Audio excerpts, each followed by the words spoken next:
Live, what's up? Oh, this camera. Hey, it's us again. Team All Boys Goats Cast coming back for another session of talking about video games, something no one does on the internet. Welcome back. I think last time we left, we talked and finished up on Halo Combat Evolved, an all-time classic. These should all be all-time classics, but we're just gonna keep going forward right now. We're gonna talk about Undertale. And I'll queue up a little video right here. Is that loud in the stream, by the way? I got a little volume going. I don't know if it'll talk. I can't hear it at all. Oh, Perfect. Then no. Then it's great.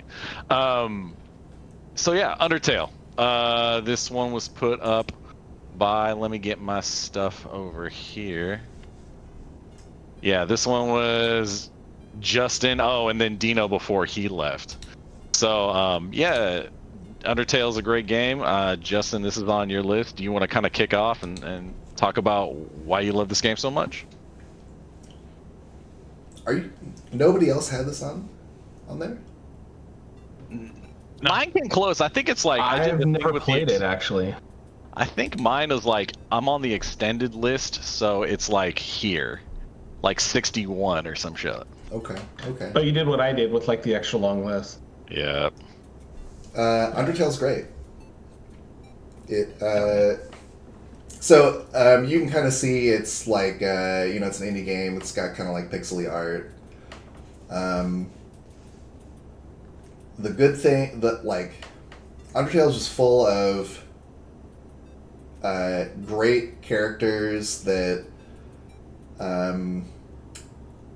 this looks like it was made in the early Game 90s. Maker. Yeah, exactly. It's very Earthbound.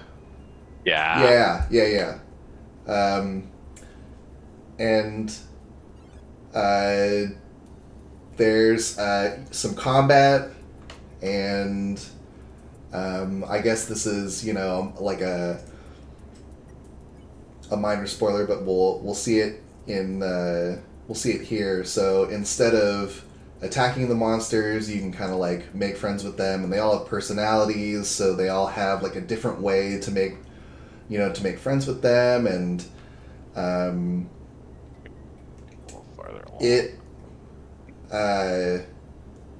it supports doing either one, and I feel like it makes it pretty clear that you're supposed to make friends with the monsters, when in most games you're like killing all the monsters in the dungeon, but you can still kill all the monsters in the dungeon, and it's way easier, and like it's like playing the game that way is just one of the most depressing things. It's like it's literally like everybody just starts treating you like you're just like a genocidal like maniac, like you're just out to kill everybody. Everybody's like scared of you, and like the game's just extremely well written. The music is top notch. Very good music in this game.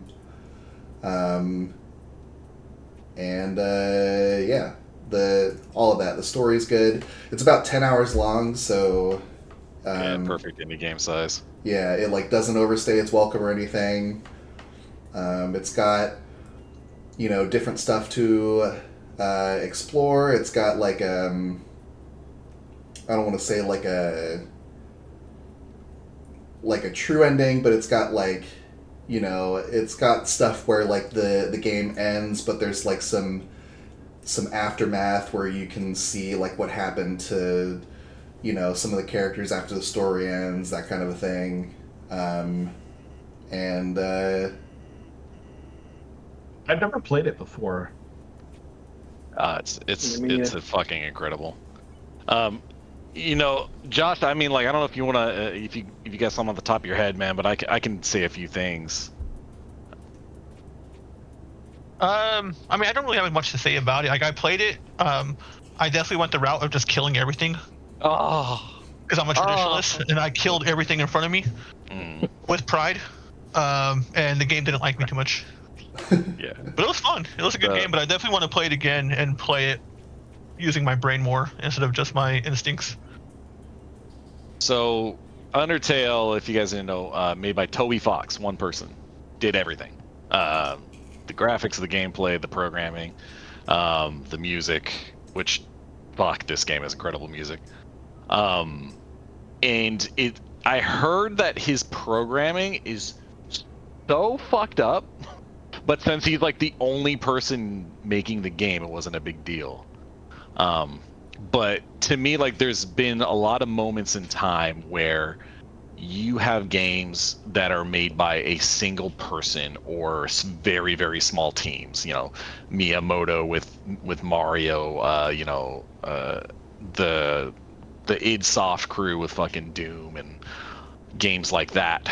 Vampire Survivors. But to me, like, this game is amazing for what it does, and like, you can have all the tools in the world, you can have your Unity engine, you can have your Unreal, you can have all this budget and do all this stuff, but if you really take someone who's like insanely passionate and just has a lot of talent, they can take something so silly, so easy and basic, and create just a fucking masterpiece out of it. And this is like the epitome of that mind frame, or of that theory, whatever you want to call it.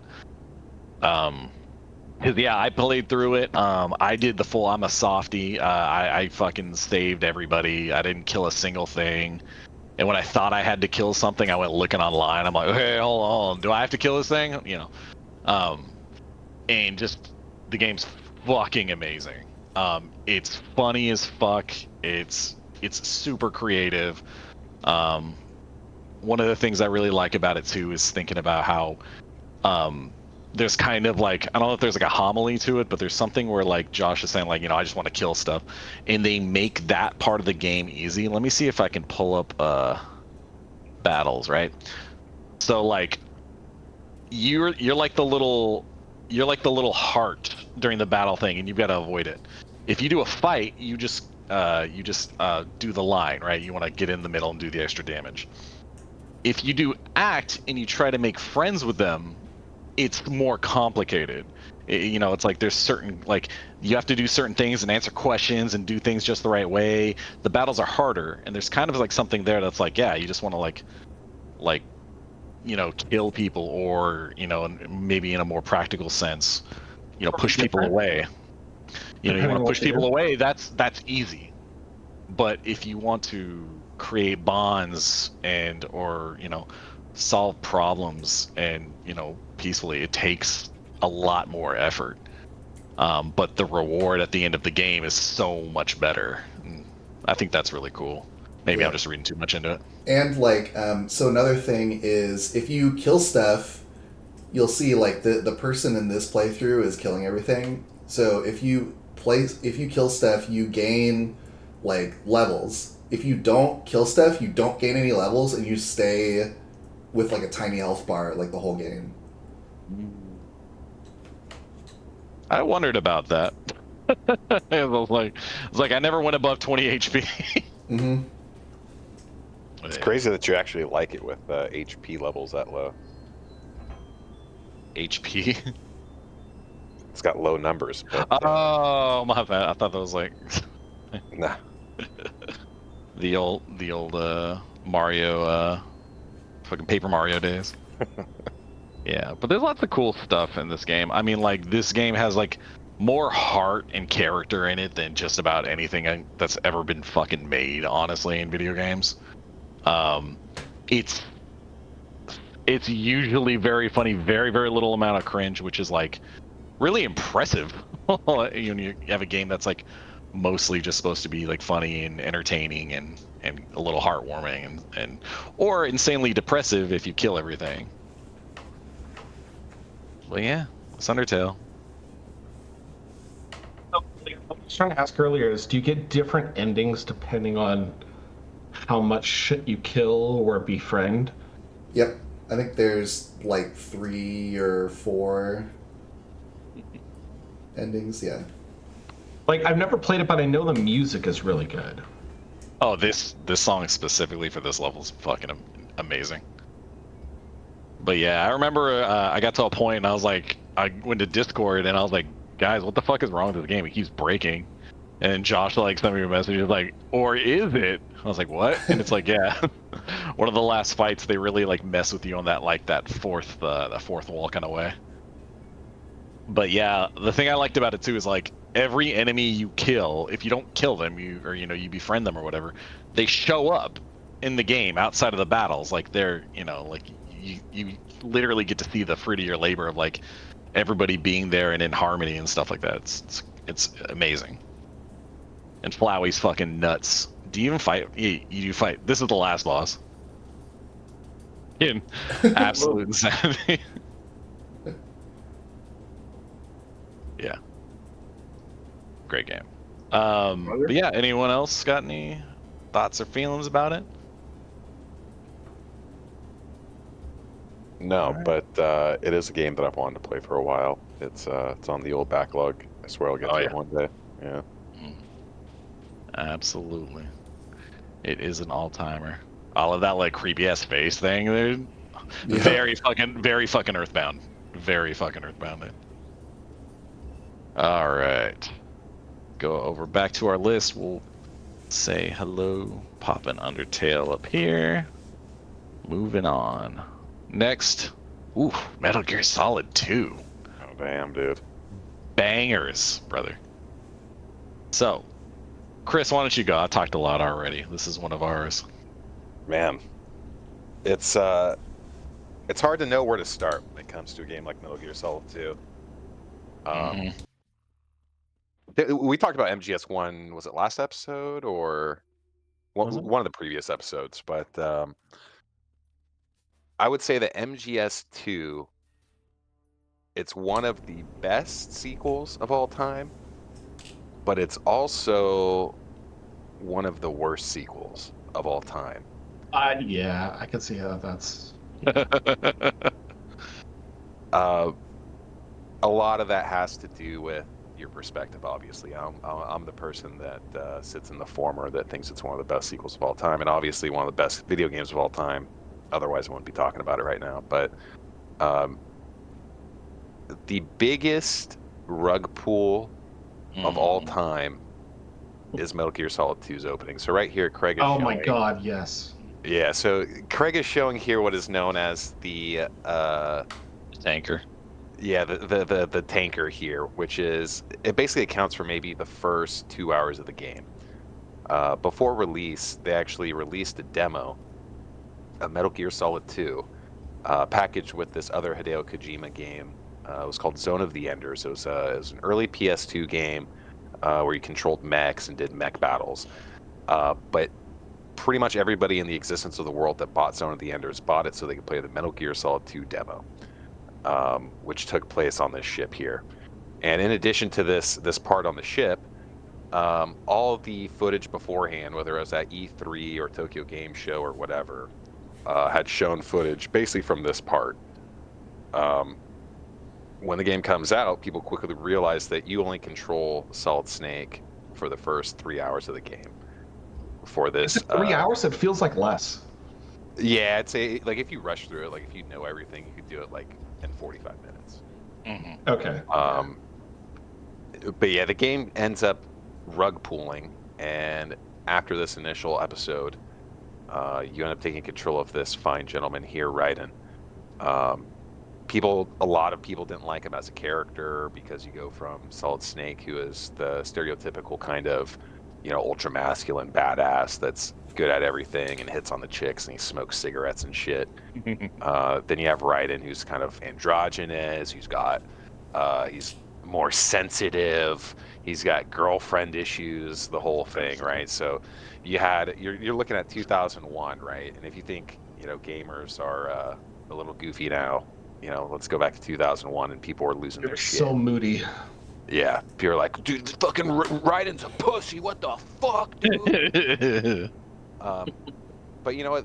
At the end of the day, I think it was great because not just for all the awesome things that this game does, it was one of the first games to where the creators of the game actively thought, hey, this is what people are going to think. We're going to do something different. And it wasn't just for the sake of fucking with people.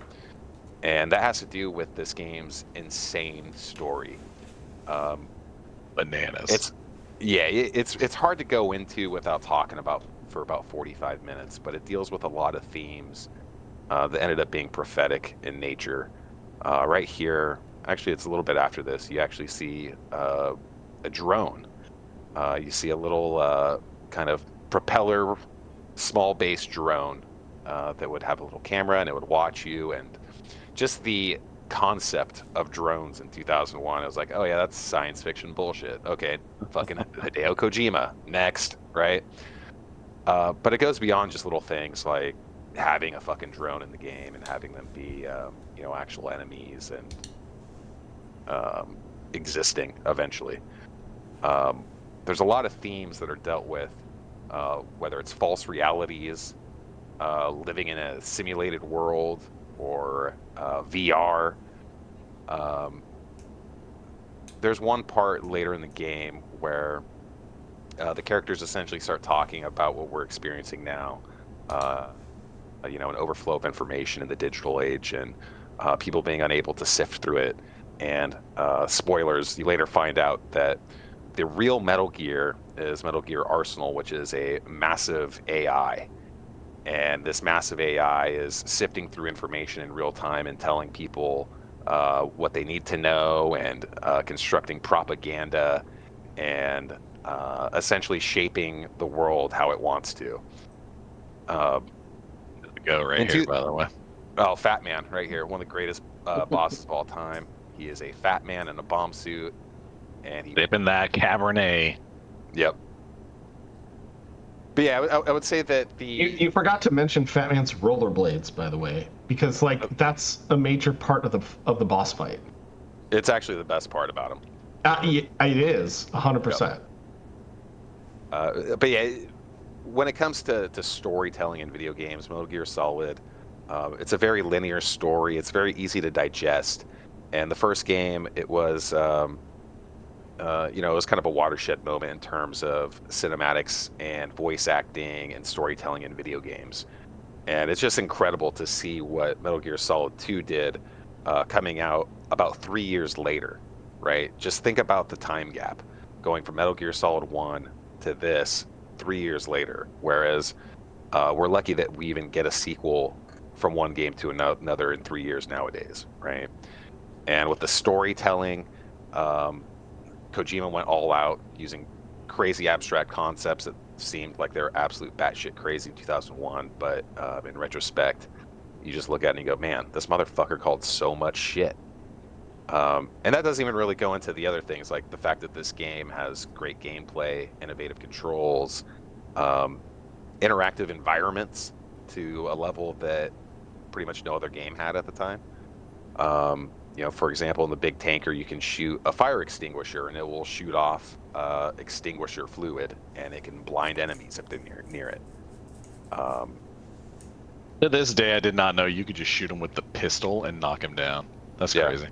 Yeah. And just the didn't know that attention to either. detail is just insane for its time. Just mind-blowing shit. Yeah.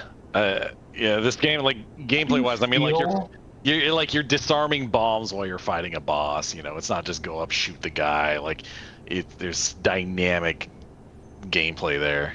How do you feel about the original release versus the Twin Snakes GameCube version? Well, you're talking about number 1 now, right? No, there was a GameCube version. Yeah. of this. And that was a remake of 1. Yeah, so with 2 was originally on PS2, and then I want to say like a year later there was an Xbox version. It's the first game I ever got, my PS2. Nice. But yeah, the Xbox version, it had some weird little quirks thrown in. Like, for example, there was a skateboarding mini game, so you could skate around a Solid Snake on the shell. Just really weird shit. But the thing is that the Xbox version, it ran significantly worse than the PS2 version. The PS2 game ran at a locked 60 frames per second. And that's because Konami, they really took advantage of the PS2 hardware. And the PS2 hardware was so much different from the Xbox. Yeah, I was thinking of the Master Collection. That's what I was thinking of. But yeah, it's... The vampire. Oh, here's Vamp. batshit crazy. Yeah. Batshit crazy. Yeah. I mean, like, yeah, this is like one of the games where it's like people did not they didn't understand, or we didn't have enough time with Kojima to really get like how his fucking insane brain works. Like there were so many decisions, like the whole Raiden thing pissed so many people off, but at the end of the day, this game's got like a super high Metacritic. It's an all-time classic. It plays, it's super fun. It is aged gracefully. And then like he goes off and makes Metal Gear Solid 3, which is like more standard. People love it. And then he goes off and makes 4, and it's insane, but still like an amazing game. Best game for the PS3, exclusive, whatever.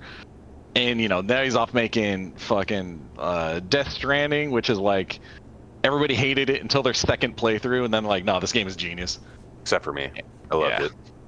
But yeah, the game is absolutely fantastic. It's got like, at the time, like this looks normal on the screen, but this kind of like fluid gameplay like wasn't the norm, especially coming off like Metal Gear Solid 1, where you were seeing that at like, well, like probably like 15 frames a second or something like that.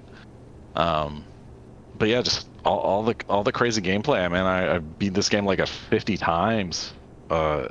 Done every little thing you could possibly do. No kill everybody. You know, get the different items. Never get caught. All that. It's just like we talk about one of our famous Discord arguments: is replayability a feature or a virtue? This is a virtue. It made you want to keep coming back because it's so good. That, and if you played it when you were my age, you didn't comprehend half of the political drama, so you just have to fucking try to understand it again. Yeah, and I would also add to that like the game itself, like if you didn't even like pay attention to any of the story stuff, you could still have a great time. But when you just kind of add all the different components together, it's like, oh yeah, this is peak gaming, you know, especially in 2001. Like there's nothing that was really all encompassing in terms of gameplay, presentation, graphics, controls, just the whole thing, right? There was no game out at the time that kind of checked all the check. The last boss fight too is pretty. It's pretty intense.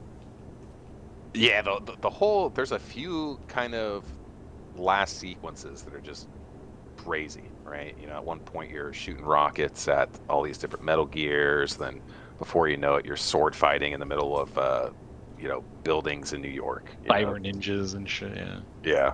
Yeah, the last fight is what I was thinking about. Yeah, the one. And so you can see like this, there's an entire part where like, it's like you think you've basically beaten the game or you've beaten the second to last boss, and then it is like fucking full on like 20-30 minutes of you getting lectured about fucking geopolitics. Like, no, it's just like, I don't even know. I'm not smart enough to do justice to what the kind of topics he covers here. Like just the evolution of our culture and our species, like, and what the problems are going to be, talking about like the internet and the control of information. And it's like, dude, I was just playing a game where I shot a fat dude on rollerblades. What the fuck is going on? You know, one of my favorite memories in gaming is Dino brings us over. I didn't have a PS2 yet. He did. He brought it over and he did his classic Dino thing where he passed out at like 7 o'clock. So I started playing it, and I played it, and I played it, and I fucking played 8 straight hours. It's like 3 in the morning. And like this stuff starts happening where like it's, I can't really go into like click around and show you now, but there's like, they start messaging you like just this insane shit that like, hey, you need to turn the game off, you've been playing a long time. And then they start messaging you like random gibberish nonsense. You're like, what, did I break the game? Am I playing too long? Yeah, and it was kind of a precursor to Eternal Darkness sanity effects. Mm-hmm. But yeah. And then there's a sword fight and next to the statue, or next to, what is it, the president's building or something like that? I forget what it's called. Yeah, they're like Washington. they're in Wall Street, on Wall Street. What's crazy is that this game came out right after 9/11, and there were several scenes that were cut out towards That's the end. right. Yeah, because they're basically gonna have Metal Gear Arsenal basically crash into New York, and I think there was going to be something with the Statue of Liberty getting fucked up, and it was literally like a month after fucking 9/11, maybe 2. Yeah, I want to say it was maybe November 2001 this game came out. I wonder if we'll ever see those cutscenes. Always found that to be kind of one of those interesting things. Like maybe like one day Konami will get hacked and somebody will find it in some files or some shit. But We can only yeah, it's an interesting little tidbit of history with that. I thought they showed those scenes in the document of Metal Gear Solid 2, that thing that came out. I'll have to look that I remember up. seeing something. I have that somewhere stashed around here. I wonder if it's that. I wonder if they have it. I remember seeing something about it, but maybe I'm just misremembering. Yeah, hey man, you're the biggest Metal Gear fan I know. You got anything to share about it and personal experiences and stuff? Yeah, man, a lot. Yeah, this game was a game that it's the reason me and my friend group bought a PlayStation 2. Leading up to this game, I don't know if everybody remembers the E3 maybe a year or two before, where it was like this maybe 12-minute cinematic or something like that. Kojima had released it, and it just looked insane. I mean, back then we were used to PS1 graphics and 64 graphics, and out comes this Metal Gear Solid 2 thing that, in my mind, it looked photorealistic. It looked so freaking good. I remember downloading it in my high school that had like 56K. It took like 2 days to download the whole thing. But we watched it a million times. Was one of the most anticipated games, I think, ever at that time. But yeah, totally the reason people bought PlayStation 2s back then. I know I used to work at this pizza place, and this guy that was totally not a gamer was buying a PlayStation 2 to play Metal Gear Solid 2. It was just that big back then. But yeah, man, we did the midnight release, did all that. It was just such an amazing spectacle of a game at the time, and it's aged like fine wine. It's gone better. It's the original on PlayStation 2 still runs great. Even some of the remakes don't look that. I think they run like at 30 frames, but the PlayStation 2 one still runs at 60 with all the effects and everything. How do you feel about Raiden? At the time, I was one of the guys that was pissed about Raiden. Fuck you, man. Not because I just wanted to play as Snake because I love Snake so much. Everybody was like, man, I just not that Raiden's. I didn't think he was a pussy or anything. I just wanted to play as Snake. I just I missed having to control him. Yeah, I was one of those people who didn't like him. That's why I was mad. But as time goes on, you're like, this guy's actually pretty cool. And of course, Kojima made him like way cooler in the sequels and stuff like that. But yeah, it's had a ton of memories playing this game and being yelled at by my dad because I was playing for like Craig, like 8 hours straight. It was just like, it was because I had my PlayStation in the living room, and he's like, "Get off the TV." I had been there all day, I loved Raiden, man. Like, there are a lot of haters and stuff, but like, I really liked how he does represent like you, maybe, or like I resonated with him because I'm like, he seems to be the only fucking sane person in this goddamn place. He's like, and I don't know, man. I liked him a lot, especially when I found out, you can run and do the dive. Well, he does like a no-handed cartwheel, so like you can actually dive down the stairs. And I was like, oh, dude, this guy's way better. Fuck Snake. He's terrible. Yeah, I would say that Raiden, by the end of the game, I was completely won over. Because I was in that category. I was like, I thought that the Raiden segment was going to be some kind of flashback or some side thing. So I was like, okay, so I get to play as Snake again soon, right? Right. You know what I'm saying? And then, like after 4 or 5 hours, you start to think, oh, okay, so I guess I just play as this guy the rest of the game. But his characterization and whatnot through the game, kind of what Craig says, he's the only one that actually has any kind of heart or is relatable as a normal person. Everyone else, it's like, well, you have Snake, the super elite soldier. Then you have Pliskin, aka Snake, doing basically the same thing. Then you have Otacon, who's, he's Otacon. Everybody is just super crazy and weird in their own way. And then you have Raiden, who is almost as confused as the player is. It was a hard world to penetrate as a young person.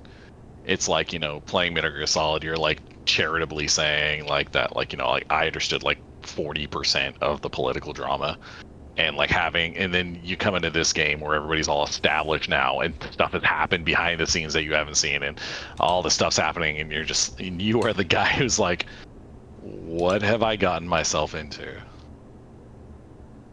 But that is Metal Gear Solid 2. I'm sure we could talk a lot more about it, but time to move on. Next we got Link's Awakening, which I have personally never ever played even once. That is a damn shame. Yeah, I was gonna say, this is Chris, this is you and Josh, right? I know it's on mine. Yeah. I don't remember how it's high definitely on I mine. put it on mine, Yeah. but Yeah. Did For you play sure. the Yeah, remake at least? I haven't done it yet. I know Josh, yeah. Number 2 for Josh. So I'd say it was you're- number 30 for me. But there you I go. mean, it is still very good. So you're just a fraud, is what you're saying. Got it. And I would say it's a very, very, very honorable mention for me. It's one that I struggled with adding or not. Well, this is Josh's number 2, so I definitely want to hear him pop off about it a little bit. Like, go ahead, man.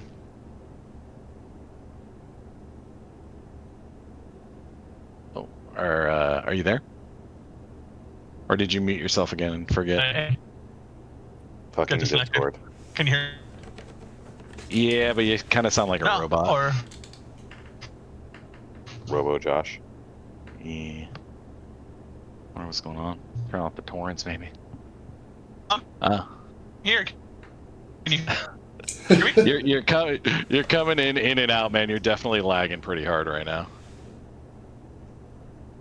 Okay, can Chris, why can don't you you jump in Hello? and maybe Josh can like catch up? Oh, Oh, I how about think he's- now? Yeah, Josh It's sounds coming good in. there.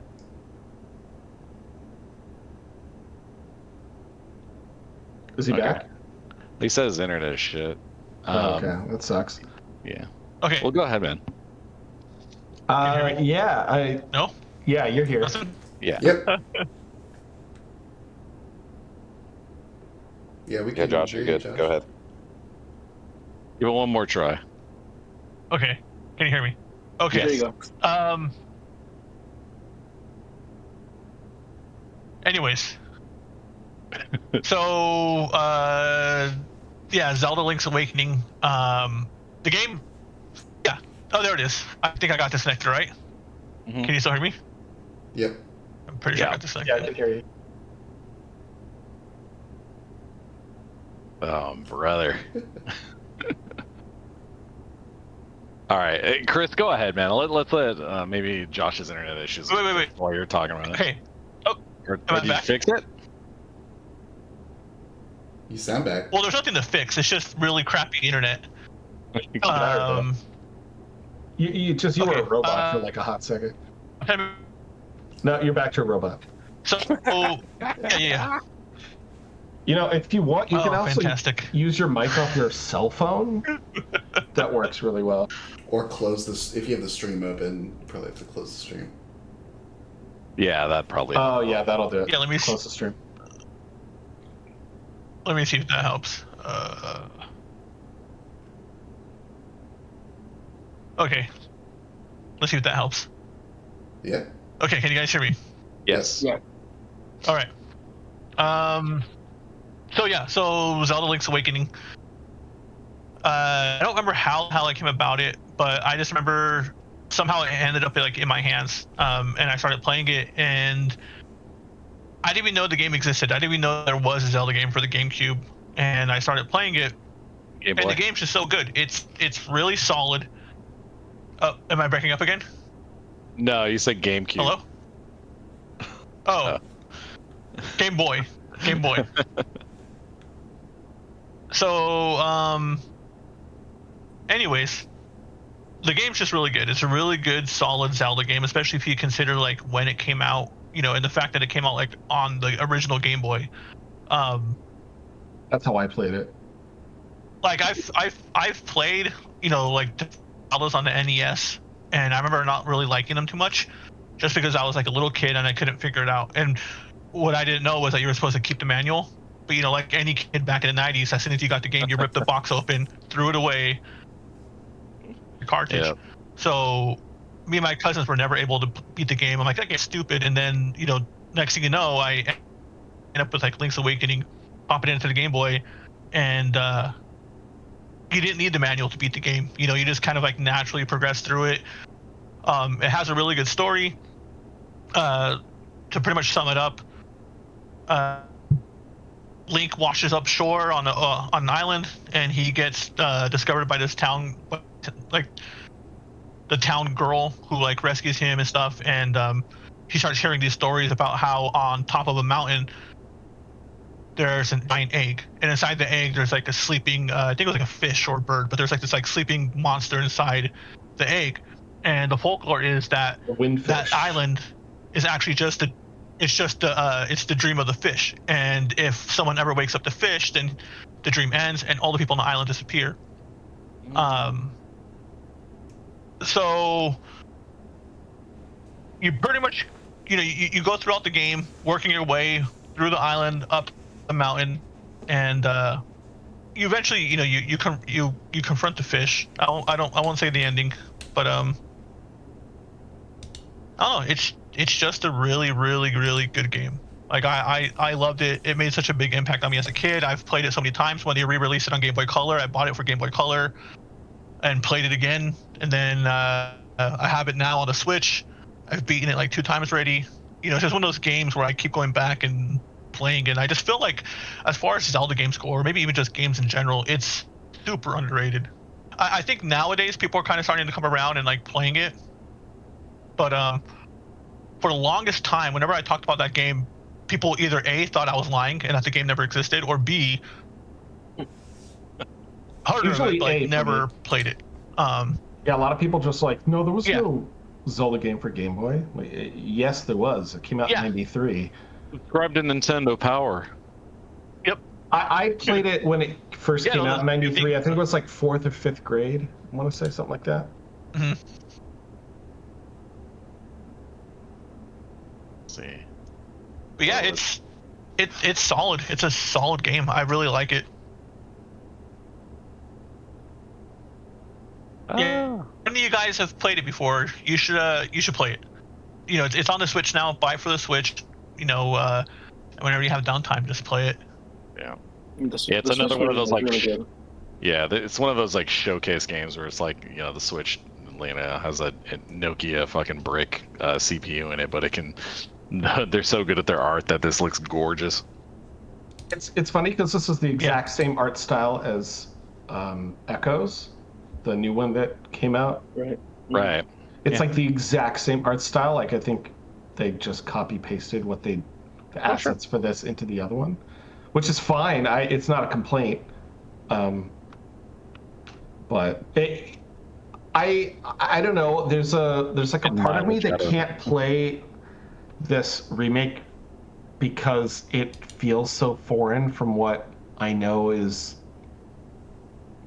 Link's Awakening. So I don't know. I still have to like give it a shot, but like Super Mario RPG, the redo it's a much easier take because it looks so much like the original. It's like it actually looks like in your mind's eye what you think it looks like, but this is just totally different. And not in a bad way, but the original one, I have like a lot of memories of playing on road trips, like into the late 90s even. Like I just continued to replay this among other games. I remember doing a road trip in like '98. I was midway through high school, I think, and I must have beat this game 3 or 4 times driving across country.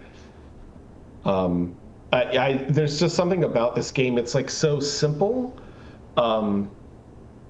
but still complicated enough that you don't get bored replaying it. It hit that kind of sweet spot where you can just like casually enjoy it. You're not rolling your eyes. I've definitely, maybe also as like I've gotten older too, there's a part of me that feels like there is definitely, for me, a sweet spot for fun that exists between challenge and casual.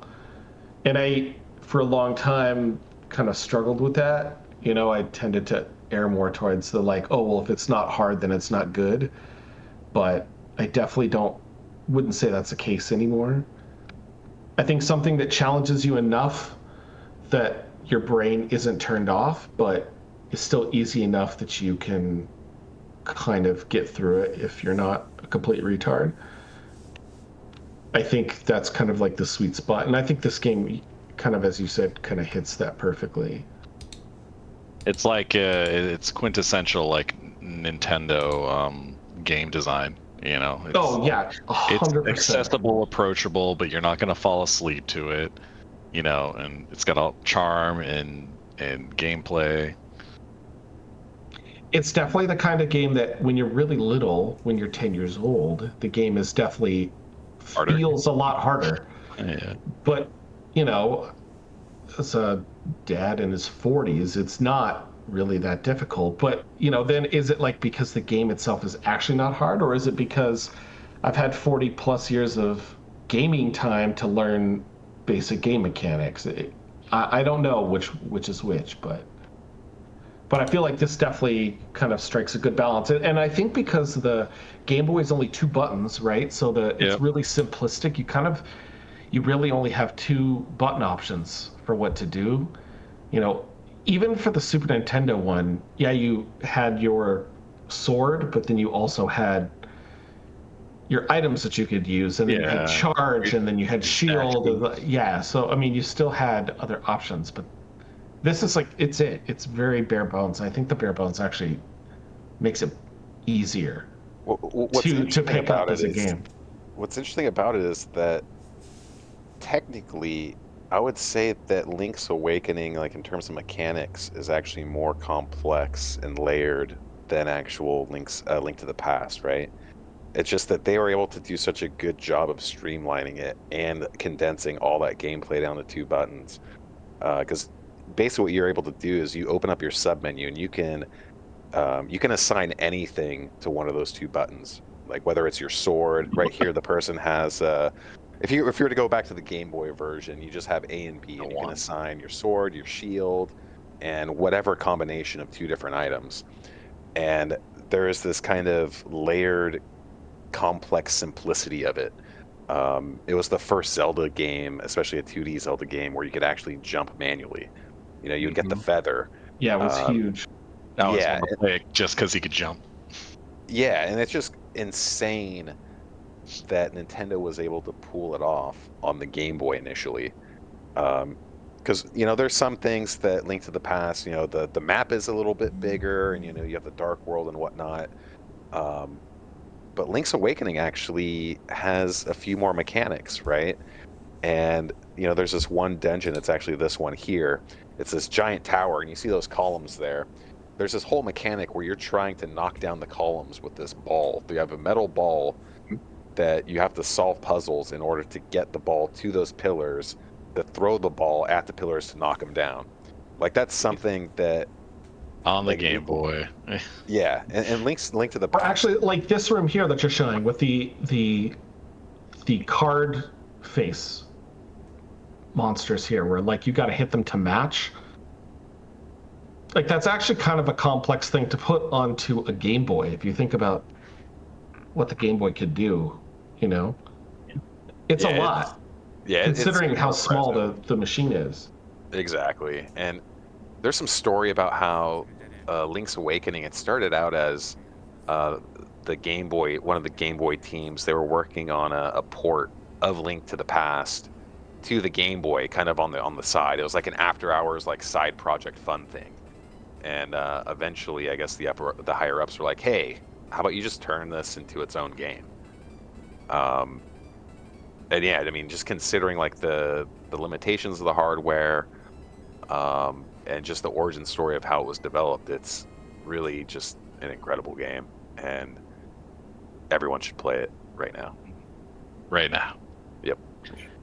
Yeah, Zelda has an interesting history with like these cult classic spin-offs, you know, like, well, I'm sure we're gonna hear about Majora's Mask, but it's interesting. We already did Definitely. Majora's Mask. Yeah. Would you guys say this is like? I mean, I know Josh's #2 game of all time, right? But I mean, like, would you say like, as objectively as you can say, would you say this is the best Game Boy game? Well, that's hard because you have Pokemon Red and Blue.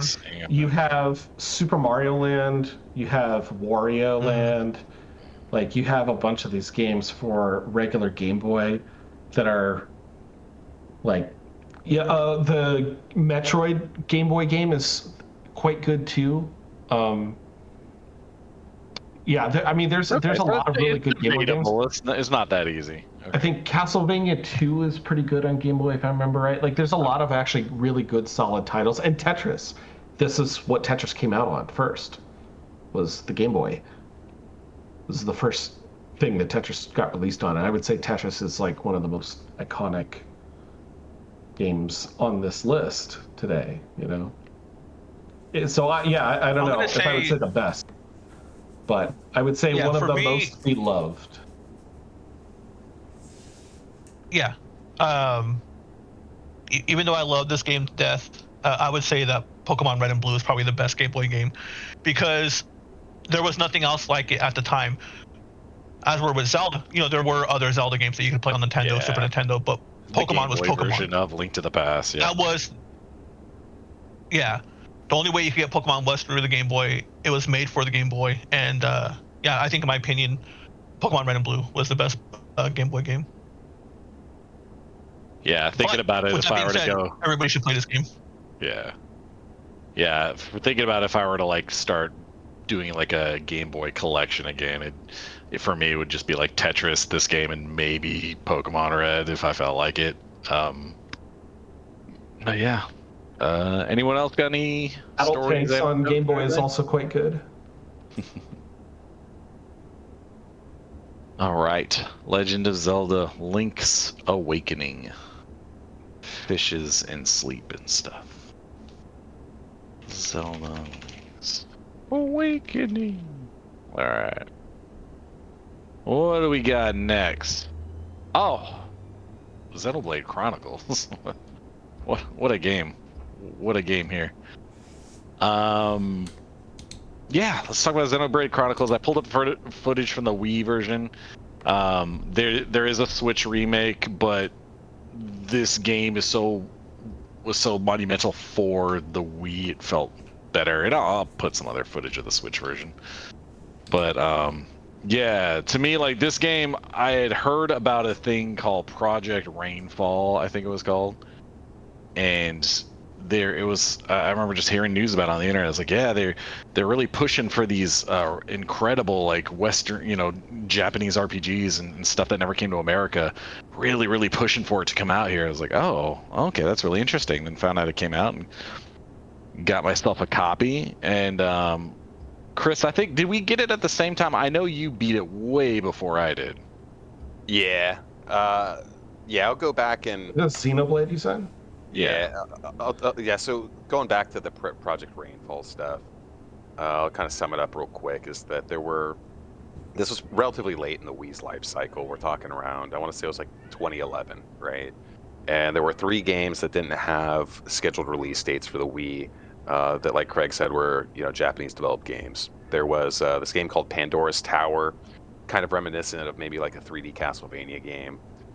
Then there was Last Story, which is, you know, I always joked about it and called it Gears of Final Fantasy, because that's kind of what it is. Yeah, it's right. And then there was this, Xenoblade Chronicles, developed by Monolith. originally Monolith was created out of was it Tetsuya Takahashi, if I remember correctly. He worked on Final Fantasy VI. He worked on Chrono Trigger, if I remember correctly. Then obviously he worked on Xenogears. So this was kind of his new baby after going solo from SquareSoft. But what happened was that the fans in the West, they saw these 3 games that obviously filled huge gaps in the Wii's current lineup, and there was this huge online campaign to get Nintendo to localize these games and bring them over. Like Xenoblade Chronicles came out, I think it was in 2010 in Japan, and then it even got released in Europe, which is why now the Xenoblade games in the West, they have like the English sounding characters. It's actually because a side effect of this whole thing. Yep. But yeah, eventually the fan, I guess, sentiment was loud enough to where Nintendo was like, okay, we're bringing all these games over. And but yeah, when the game came out, I had actually been playing it on an emulator. Nintendo's gonna fucking break through my window now. So before the game was announced to be coming to the West, I got a ROM and I was playing the European version on an emulator. And then maybe like a couple weeks later, it finally got announced for release in the West. And I got the game day one, and I was playing it, and I was talking to Craig about it. I'd be seeing him at work, and I'd be like, bruh, this game's fucking crazy, dude. This shit is fucking crazy. Zanza, man. Yeah, Zanza. And Craig got it shortly afterwards, and then it turned into us coming into work. Because I was like Craig said, I beat it before him, so he was a little bit behind me. So he would get to a new area where a new story beat would happen. He'd be like, bro, what the fuck? And I was like, yeah, dude. Just keep going, dude. Keep going. Yeah, it's just like the perfect RPG for like the people like us who grew up playing Final Fantasy, Chrono Trigger, Secret of Mana, and all that. Like where you would, the gameplay was interesting, the characters were fun, and like the story was interesting and unique enough to keep you going. You wanted to see what the next twist was, and good lord, this game has so many of the twists. It's like it's fucking mind-blowing. I haven't finished it yet. I'm only like maybe a third to halfway through.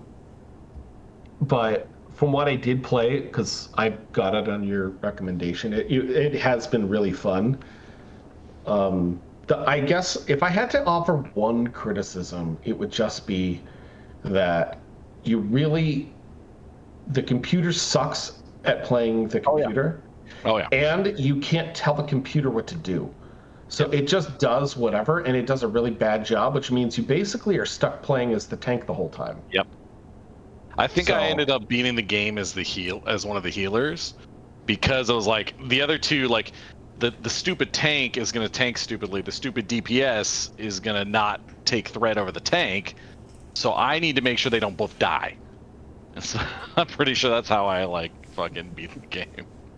Yeah, I just put the healer on like aggressive, and then I just as the tank, I just was like spam taunting and AoE taunting the whole time. And then that way, like, the DPS could just kind of do dumb DPS stuff. But at least then the healer was keeping me alive, and I could hold aggro so it didn't attack anything else. Yeah, real quick, I wanted to touch on the premise of the story, go back to that real quick, because it was one of those things that when I heard about it initially, I was like, I'm fucking sold. That sounds so dope. But the game takes place... The backstory is that there was once these 2 titans, these giant beings that were locked in a battle for eons and all this shit. And they end up killing each other pretty much at the same time. And one of these gods is called the Bionis. The other is called the Mechonis. And what ends up happening is on the top of these dead gods, life forms. So the world are these giant beings that you see here fighting. And the Mechonis has all artificial life forms, whereas the Bionis all has organic life forms. Mecha and bio, like the Latin root words, kind of give it away too. Exactly, and there's a lot of themes related to that in terms of what it means to be human, things like that that are touched upon in subtle ways that aren't heavy-handed, and it's all dealt with extremely well. And the kind of the deeper themes and whatnot can be lost. The subtext can be lost on a lot of people, and you can still have fun with the story and the interactions between the characters. It's one of those games that you just grow to love the characters so much. Some of them aren't as well as developed as others, but the main core crew they're all so fun to follow, and it's one of the things that the Xenoblade games, Xenoblade Chronicles games do so well, is the relationships between characters and how they grow.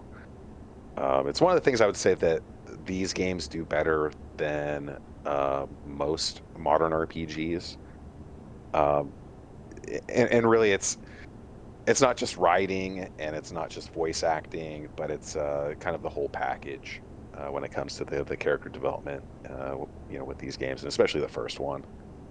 With like narratives and characters, I have a big issue with like when stories create, you'll have these character archetypes, but it's like they create characters with really obvious, annoying, fucking detracting problems. And then the Xenoblade series is such an interesting look at that, because one of the reasons I love this game, I tell you guys time and time again, one of the biggest things for me in gaming is the characters. And like this game, like everybody is fucking normal. Like they're all interesting. They have their quirks. You have It's Rhine time, and you got the serious guy and all that. But none of them are like absurd and grating and annoying. Like Final Fantasy 13, when it came out, it was supposed to be, the 40 from Famitsu, and it's supposed to be this perfect game, and you get it, and it's like, fuck, these characters suck, dude. It's like Lightning's a bitch the whole time, dude. And like you get the game like this, and it's just great. You can enjoy every single time you get in a cutscene. You're drawn into it because everybody is a quality character. You're not annoyed or put off. You're not sad to see someone on the screen. When someone dies, it's meaningful. Then you cut to Xenoblade 2, and it's the exact fucking opposite. It's anime. It's giant boobies swinging around. It's the worst fucking thing in the world. And then they go, oops, my bad. Here, Xenoblade 3, everybody's great again. Let's go back to the big natties real quick. We talk about the large naturals. Big natties. No, we're talking about good games, dude. Ayo. And Yeah. a little side note is that It's supposed to be about big natties today. It's 1,037 guys. This is a good map actually that shows it. The verticality and just the expansiveness of the zones of this game. Because you got to remember, this game came out on the Wii initially, and fucking Wii. You're Pre-HD. You're talking about two GameCubes duct taped together, right? And this game had environments that were bigger and also more dense than any RPG on, the PS3 or the Xbox 360. It was just what they were able to pull off on the Wii itself. Is fucking insane, considering like the obvious limitations of that hardware. Yeah, and it's one of those things where it's like Monolith Soft is far and away like in the very top echelon of best developers out right now, and the only people that know this are the people who have played Xenoblade. Yeah, it's like it's one of those things where it's like Skyrim, Oblivion, all them, like those games were great despite the developers, despite the creation engine, like stuff like that. But this one, it's just they're I don't know, they do things with Nintendo hardware that shouldn't be fucking possible. Like we've already talked about Xenoblade 3, just what it does, and you compare that side by side with them trying to fucking Game Freak and Pokemon. Just like technically just fucking marvelous. For me, like, I feel like I may be the only person here who's like gone hardcore into regular games and then MMOs, and this is the kind of game that's like I I was looking forward to this kind of combat. It really resonated with me. It's, it just plays like an MMO, but with more, more action. And it was cool. Like, there's a lot of customization to your characters, like the guy in the middle, Ryan, he's your tank, but you can build him in different ways. And it's the game's got a lot of depth to it. But yeah, like Chris, you're 100% right that like the AI is trash. The only thing that makes it really frustrating as somebody who wants to like micromanage their party, because I'm one of those people that in every RPG, when given the option to micromanage and pause and turn base, I do it because I like that part of the game. Or like in an MMO, I'm one of those people who helps organize everything and get things going. I'm not just somebody who just like shows up. So like I need some amount of control, and it's a one thing that drives me nuts is I have no control. So I'm kind of like along for the ride, which is fine. The story's interesting, and there's stuff you can still do, but that's the one part is I don't have as much control as I wish I had. Yeah. Let's see if I can get some of the definitive edition just to see like the difference in the quality. You can see they went more anime. Yeah, and I'd say the other big flaws, like, after coming off of Rebirth and 168 hours of fucking all this insane bullshit, fetch quests and whatnot, this game has a lot of that. Oh my god, you come to town, I think if you play the way I play, you get to the first town, there are 20 fetch quests. And then you do them, then you go do the first dungeon, you come back, there's 10 more fetch quests. And then the game keeps having you come back and do more fetch quests, and you're earning reputation for the town, which sounds like a cool feature. Like, hey, like build rep with the town and new things unlock, and it is cool, except that like, entire talent trees are locked away behind these things that take like double digits in hours to complete. And this is but that's multiple towns, multiple characters. That stuff is, for someone like you that's a completionist, then yeah, maybe that's annoying. But for someone like me, where, I mean, the nice thing about the fetch quests is that they complete like as you finish them and stuff. You don't necessarily have to go back and turn them all in. You'll just be like in the field and you pick up, the random item, and it's like, hey, way to go, you completed a quest. But yeah, I mean, all that stuff is fairly optional. Like, I've played all these games the same way, to where I basically just do whatever seems fun, and there's tons of stuff. So if you are someone that likes lots of content, like you can do gems, tons of shit. Yeah, I mean, just like this stuff here, gem crafting. But it's not a game to where you have to engage in every single side quest or even half of them to enjoy the game. And the game's well designed to where you're not going to be under leveled if you don't do 75 side quests in the first 30 hours. Like this, like you see he has 3 of these little skill trees. If you want all 5, well then pucker up, buttercup. Like, it's going to be a long ride. But yeah, Xenoblade, I made it part of my personality for a long time. Visually, the design of the world, the lush environment of what it looks like it's a beautiful game. Yeah, it's just another game like, a lot of these games we talk about, even just tonight, Undertale and Metal Gear Solid 2 come from extremely creative and people who are extremely good at what they do. And this is just another one where it's like Monolith are incredibly good at what they do. I talk shit about the fetch quests, but that's like this tiny little like blemish on like a fucking beautiful game. With that said, if anyone's got nothing else to say, I don't think anyone else here has even played it, right? Nope. Gotta be on Jose's list, man. I've played like a quarter of it. Oh, okay. So you got some. Didn't hook you though? It didn't hook me, no, but I was playing it during a time where I don't know if I just didn't like that kind of game or whatever, but like I loved 3. 3, I fucking loved it. So that's why I'm like, maybe I should go back to 1. I actually love 3. Yeah, I wonder how that would be, because like 3 is just so much more. It's got so much going on. That's like one might feel kind of primitive. All right. With that said, Xenoblade 1, one of my favorites, going on to something I can't stand to play, Counter-Strike Go. I think we skipped Civ, We did? but I can my talk about bad. either. Yeah, we did. Oh, okay, cool. Let's talk about Civ 5. I will pull something up real quick. Justin and Josh, I know this is on both your guys' lists. Yep. Justin, go ahead. Yeah. I mean, I can. I guess I can start on this one. Civ 5 was the first one with the hex grid,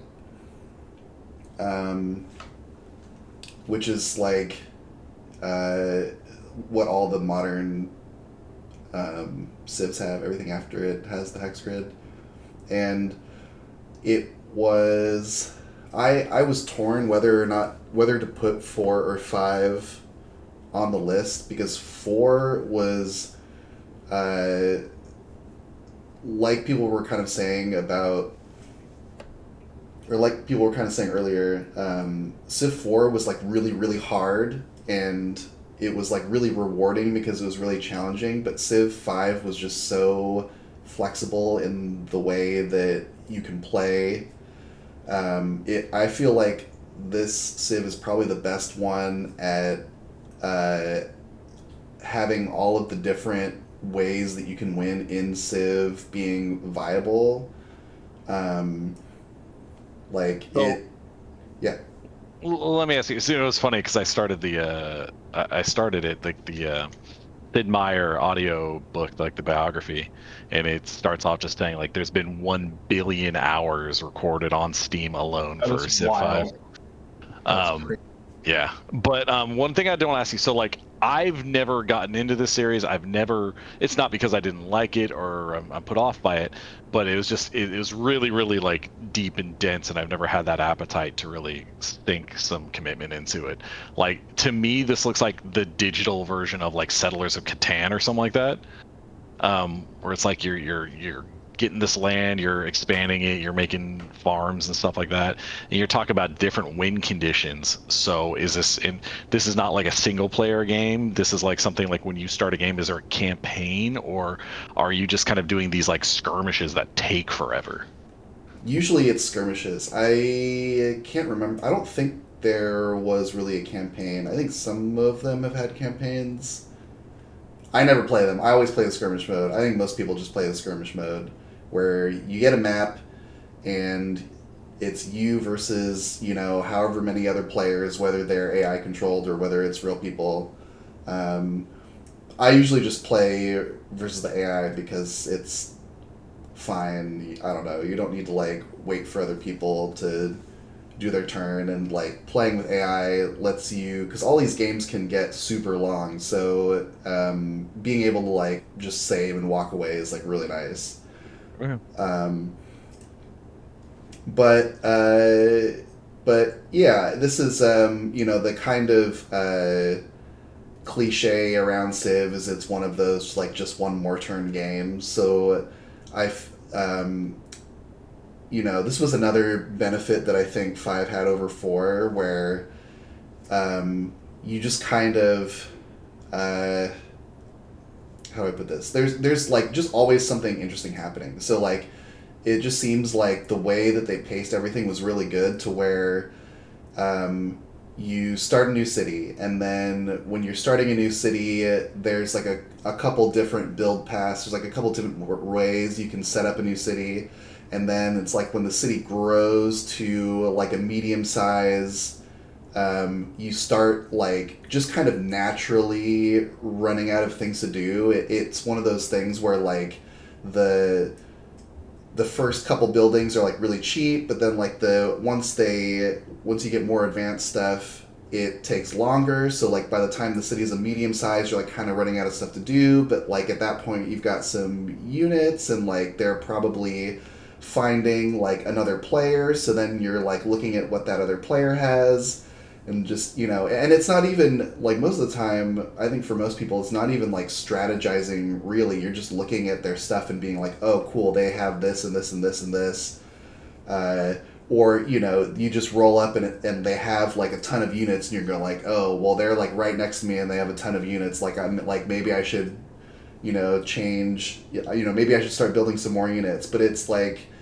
and then you build a new city, like an expansion, like kind of close. Like you can see like these two cities are like pretty close to each other. The cities have like the outlines. Yeah.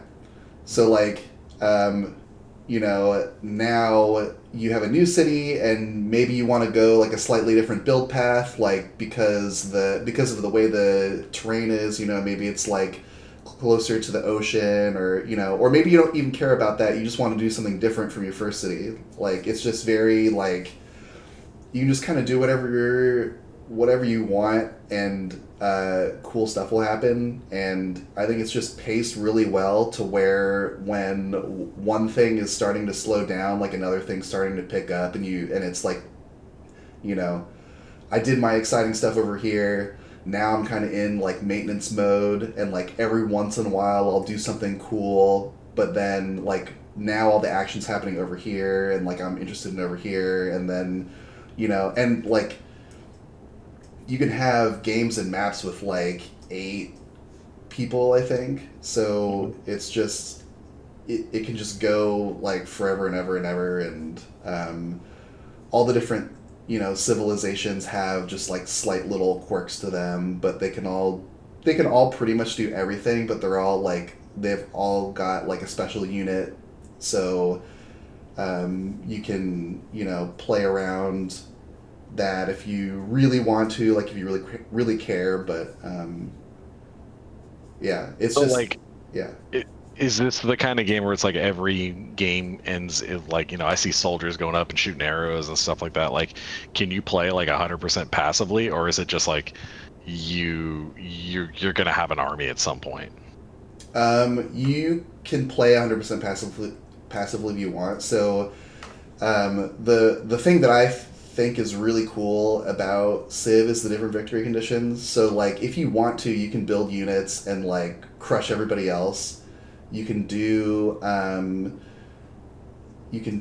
a I'm gonna start mixing these up because I've played like all of the Civs, and Okay. all of them have had like I forget at what point which ones came in, but you can do I think one of my favorite ones, which I think was in this one, was the culture victory, where you can just be so cool and you can just build like you can just have all the best like artists and writers that everybody else like all the wonders, like the world wonders. Yeah, you can just be so cool that everybody looks up to you, and like you're just like nobody wants to get rid of you because you're just like that important to like the world culture. You know what I mean? Yeah.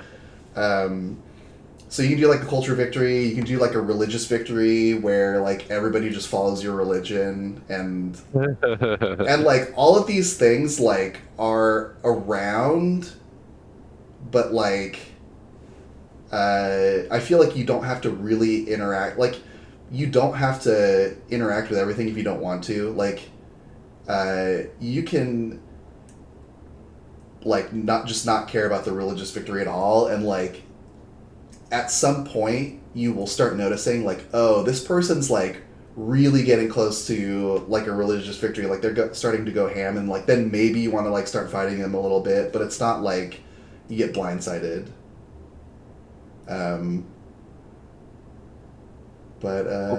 Yeah. Cool. So what do you think it is that makes this one like one of the all-time greats? Because it's like it's the depth of the gameplay I've never doubted for a second.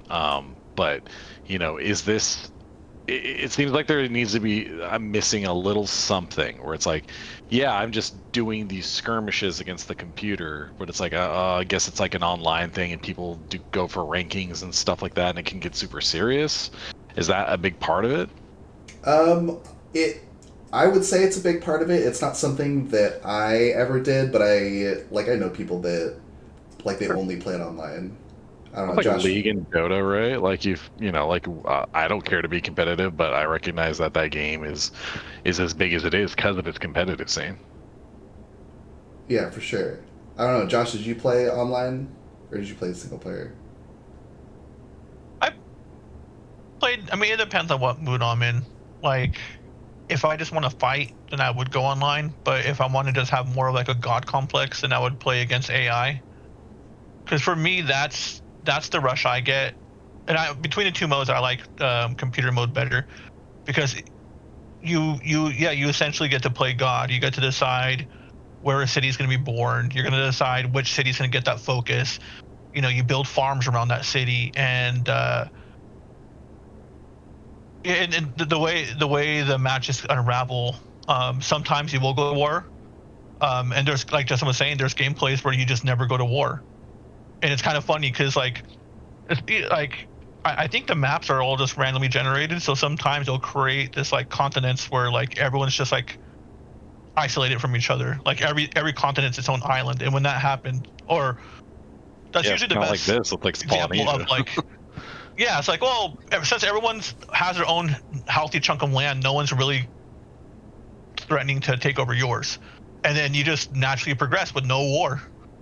And then like Justin was saying, one country ends up winning because they end up winning because like religious influence, or because they have the most like cultural influence. It's like an RTS without Yeah. the fighting, so it's like just an interesting way to play the game. Yeah. Yeah, it's I'm kind of thinking fun. about it's like Settlers of Catan, the board game. That's what I was saying earlier. Yeah. A little bit. I think something else though is like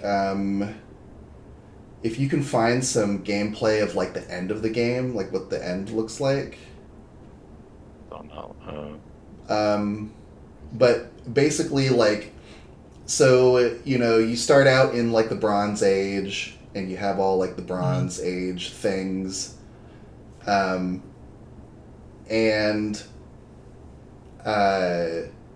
it's like very like RTS, like there's fog of war, like you don't know where everybody is, like you find somebody's like little settlement,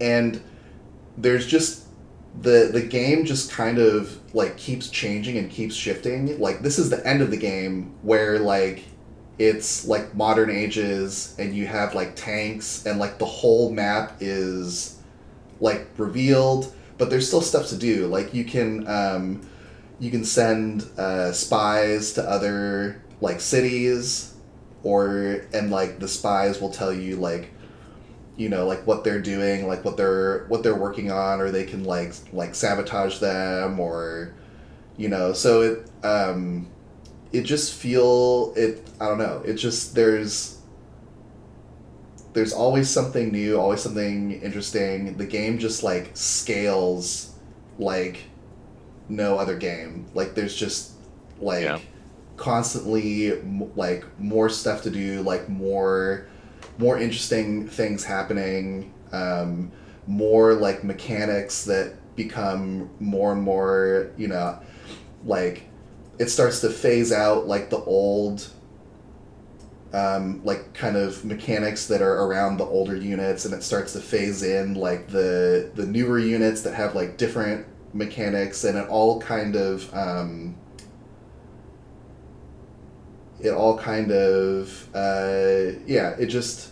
it's hard to explain, but it just always feels like you're kind of discovering something, I guess is the way I would put it.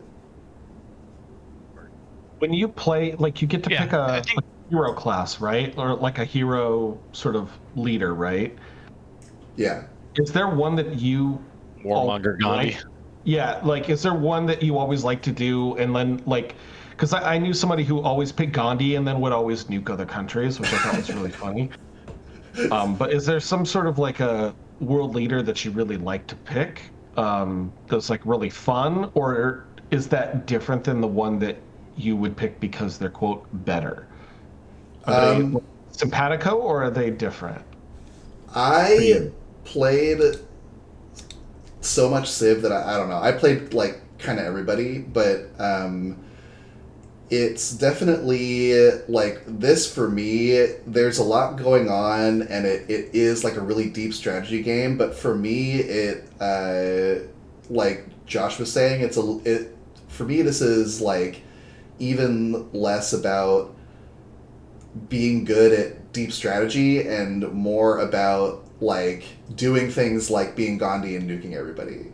It's more about like just like creating the civilization and like the story of like, you know, maybe you created a city and somebody like destroys it, and then you like declare war on them because like how dare you, you know, even though that might not be good, it's just like you just do what you think is fun, you know. It's more of a like a simulation, like a city sim type of thing, I think, for me. Yeah, Josh, why don't you get a final word in, and then we'll move on.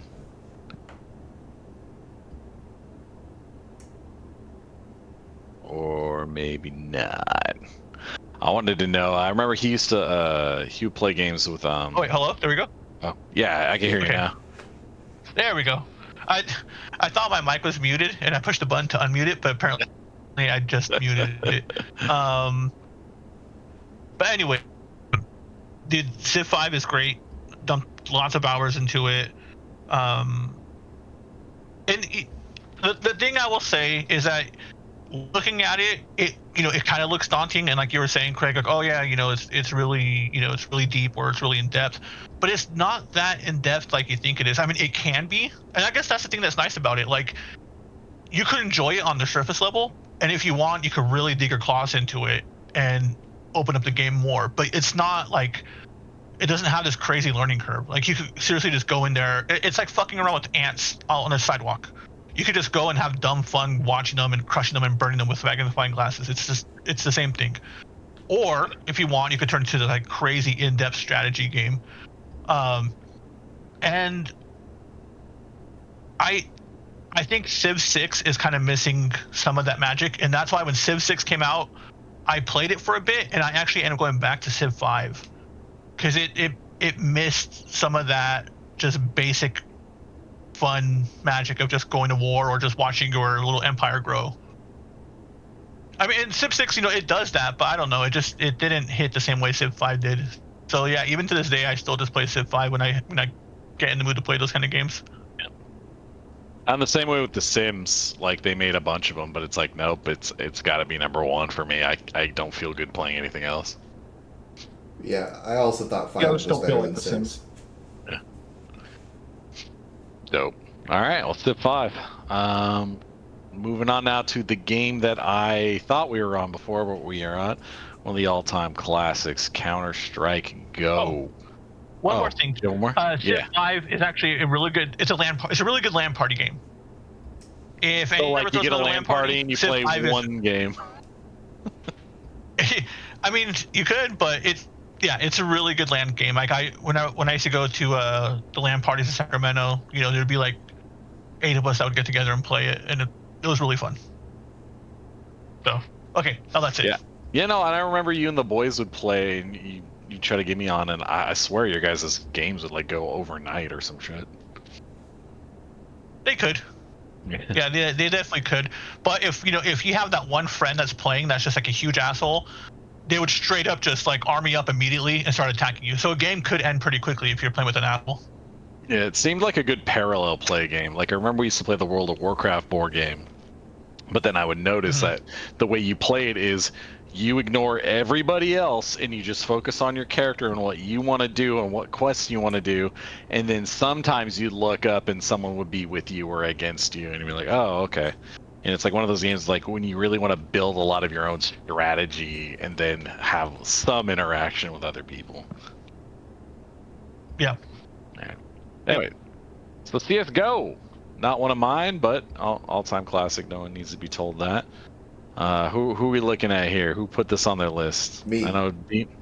Yeah, you and Chris Rivera. I know Dino had it on there, but rip. Yeah, I played this Chris. with Dino.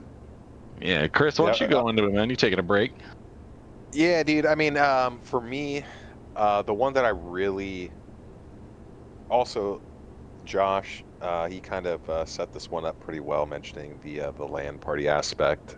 The Counter-Strike that I spent the most time with was actually 1.6. I played quite a bit of Go and whatnot down the road, and I mean, obviously it's a lot of the same maps, but 1.6 was one of those games that when I was in high school, I want to say I was a sophomore when there's a group of nerds that I went to high school with that after maybe the first year or so of high school, you kind of found out like the people that were down with PC gaming and console gaming and things like that. You kind of were able to find out like the people that had similar interests at you. And by the time I was a sophomore, there was this group about 25 kids that were obsessively playing Counter-Strike. And I was late to the party. And this was back in the day where you had to install Half-Life, and then you installed the mod of Counter-Strike, which is what Counter-Strike originally was a Half-Life mod. And this was the game that in high school was the #1 time waster, especially when it came to LAN parties. You know, we would get anywhere between like 6 to 15 people in LAN parties at, you know, friends' houses and things like that. And Quake 3 Arena would be something that would take a lot of time. Unreal Tournament, you know, people would be off playing Unreal, but bar none, the one that was taking up the most time with everybody was Counter-Strike. We would literally be playing Counter-Strike for, you know, 8 to 10 hours straight, you know, from 7 o'clock at night until, you know, 4 or 5 a.m. in the morning. You know, we would just be playing fucking Dust 2 over and over and over and over again. And the thing that, for me at least, the thing that was landmark about Counter-Strike was it was the first tactical shooter that I played that was actually fun. Tactical shooters existed before Counter-Strike. I remember playing Rainbow Six for the first time back in the day and being like, oh man, this is so fucking cool. And then I realized that Rainbow Six just wasn't for me. I don't know if anyone here played Rainbow Six originally, but it was tactical. It was fine. It was tactical to the point where it wasn't that fun. Like the coolness of it being realistic wore off for me after a few hours. Whereas Counter-Strike, the fact that it was a tactical shooter, meaning that this wasn't just a run and gun arena shooter like Quake 3 or Unreal Tournament or a lot of the other multiplayer first-person shooters that were popular at the time. You actually had to have tactics. You had to think, okay, if I got shot 1 or 2 times, I could be fucking dead. There's no shields, there's no health regeneration, nothing like that. And the game design is just so simple and it's so quick that when you die, you know, you're out of the round. But rounds are so quick that you go, oh, I'm going to learn from my mistakes. There was a guy that was posted up right here. It was approximately 40 to 60 seconds after the match started. So if it's later in the match, this particular enemy, he probably won't be here because he's probably somewhere else. And it's one of those games that as you played it, you learn these little quirks.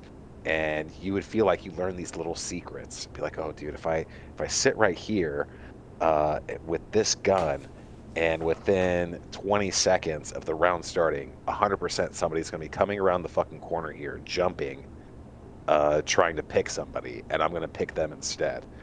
And it was the first game that I'd ever played that had that level of depth while also being fast-paced and just pure fun. You know, like I said, like Rainbow Six to me, after the novelty of it being realistic wore off, I started thinking, I was like, man, am I having fucking fun with this game? Not really. But Counter-Strike was the exact opposite. The more that I played, the more little layers of depth. Right here, you see the holding the knife, which became a meme, right? People found out that if you just hold your knife, you run faster. And before you know it, there's videos online of people making videos. Doug, baby. Yeah, you know, running through the mall with a knife so they can run faster and things like that. It was one of those games with gaming. Yeah, it was one of those games with gaming that it became a cultural kind of zeitgeist thing, where there was all these little in jokes with Counter-Strike players, and it became because it rose at the same time that the internet did, right? The original release of Counter-Strike, I think, was maybe 2000. Yeah, it was a Half-Life mod. Exactly. Right? So, yeah, just an incredible game all around. And to me, it's one of those games that's kind of, it's the Tetris of tactical shooters, in my opinion. Yeah. That the gameplay and the design is so good that we're talking about Counter-Strike 2 coming out, and you're playing the same exact map on Counter-Strike 2 that we're watching right here. That was made 25 years ago. I could not find a different map in that YouTube thing. I want to play Counter-Strike Go gameplay. It's just fucking map people dusty wanna the whole play. time. Yeah.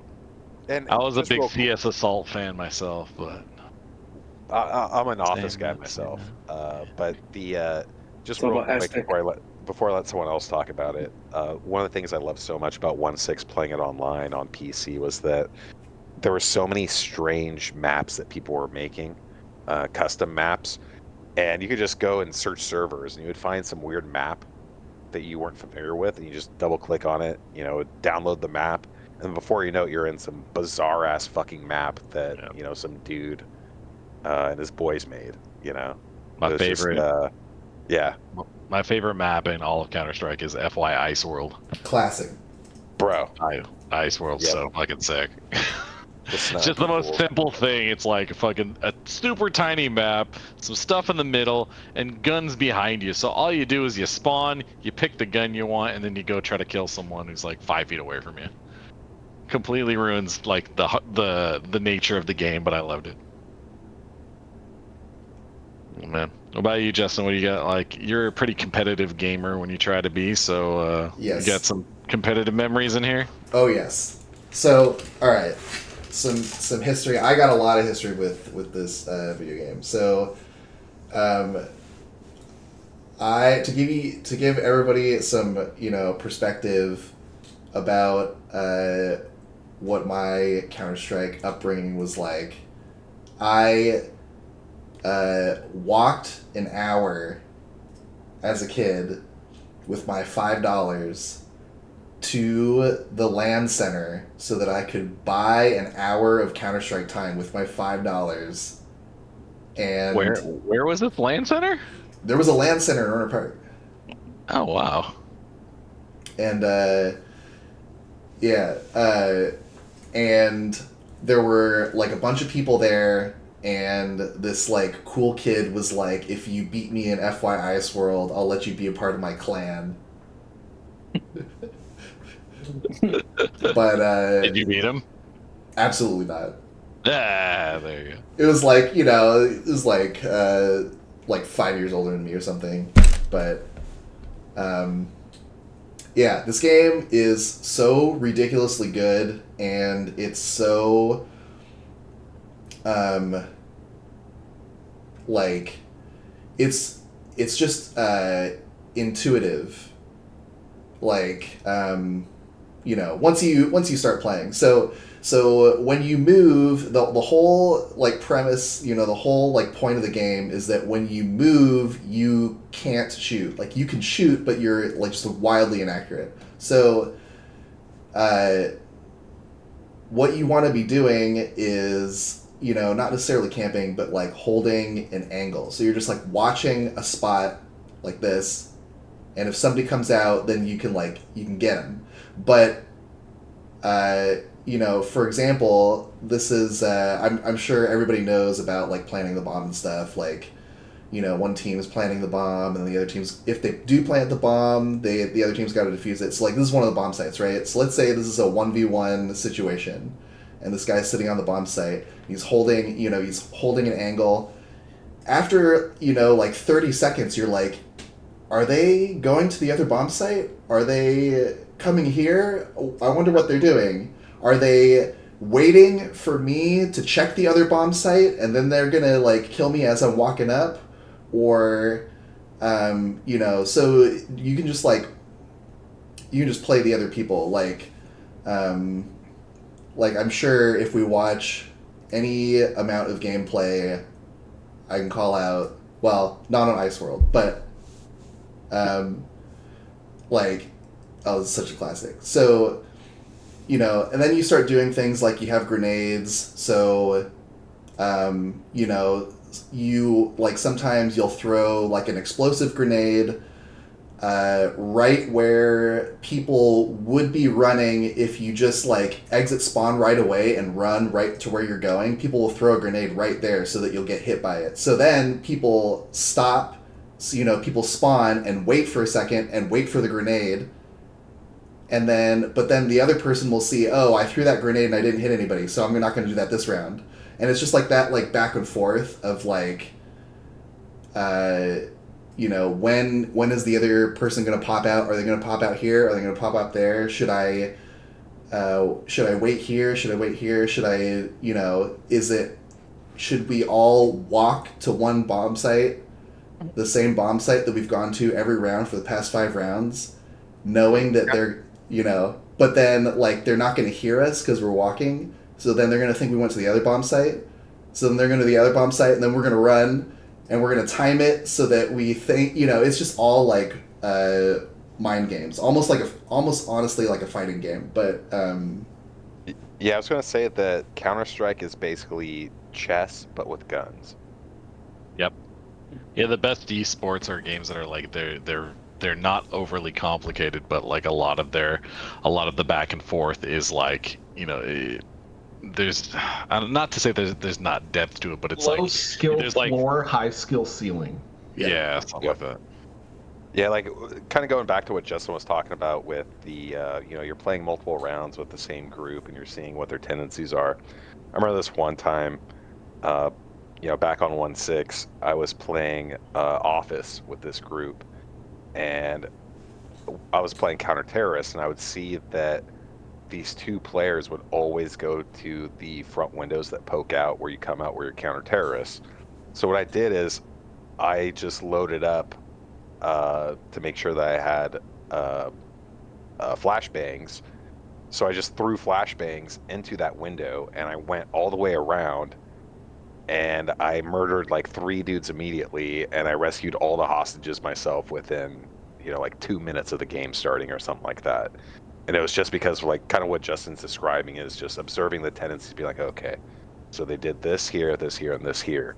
And just like when you have that rare moment where you just fucking call everything the other team was doing, it's one of the best feelings in gaming, dude. Yeah. You feel like a fucking genius. You're like, bro, Gilbert Grape ain't got shit on me, dude.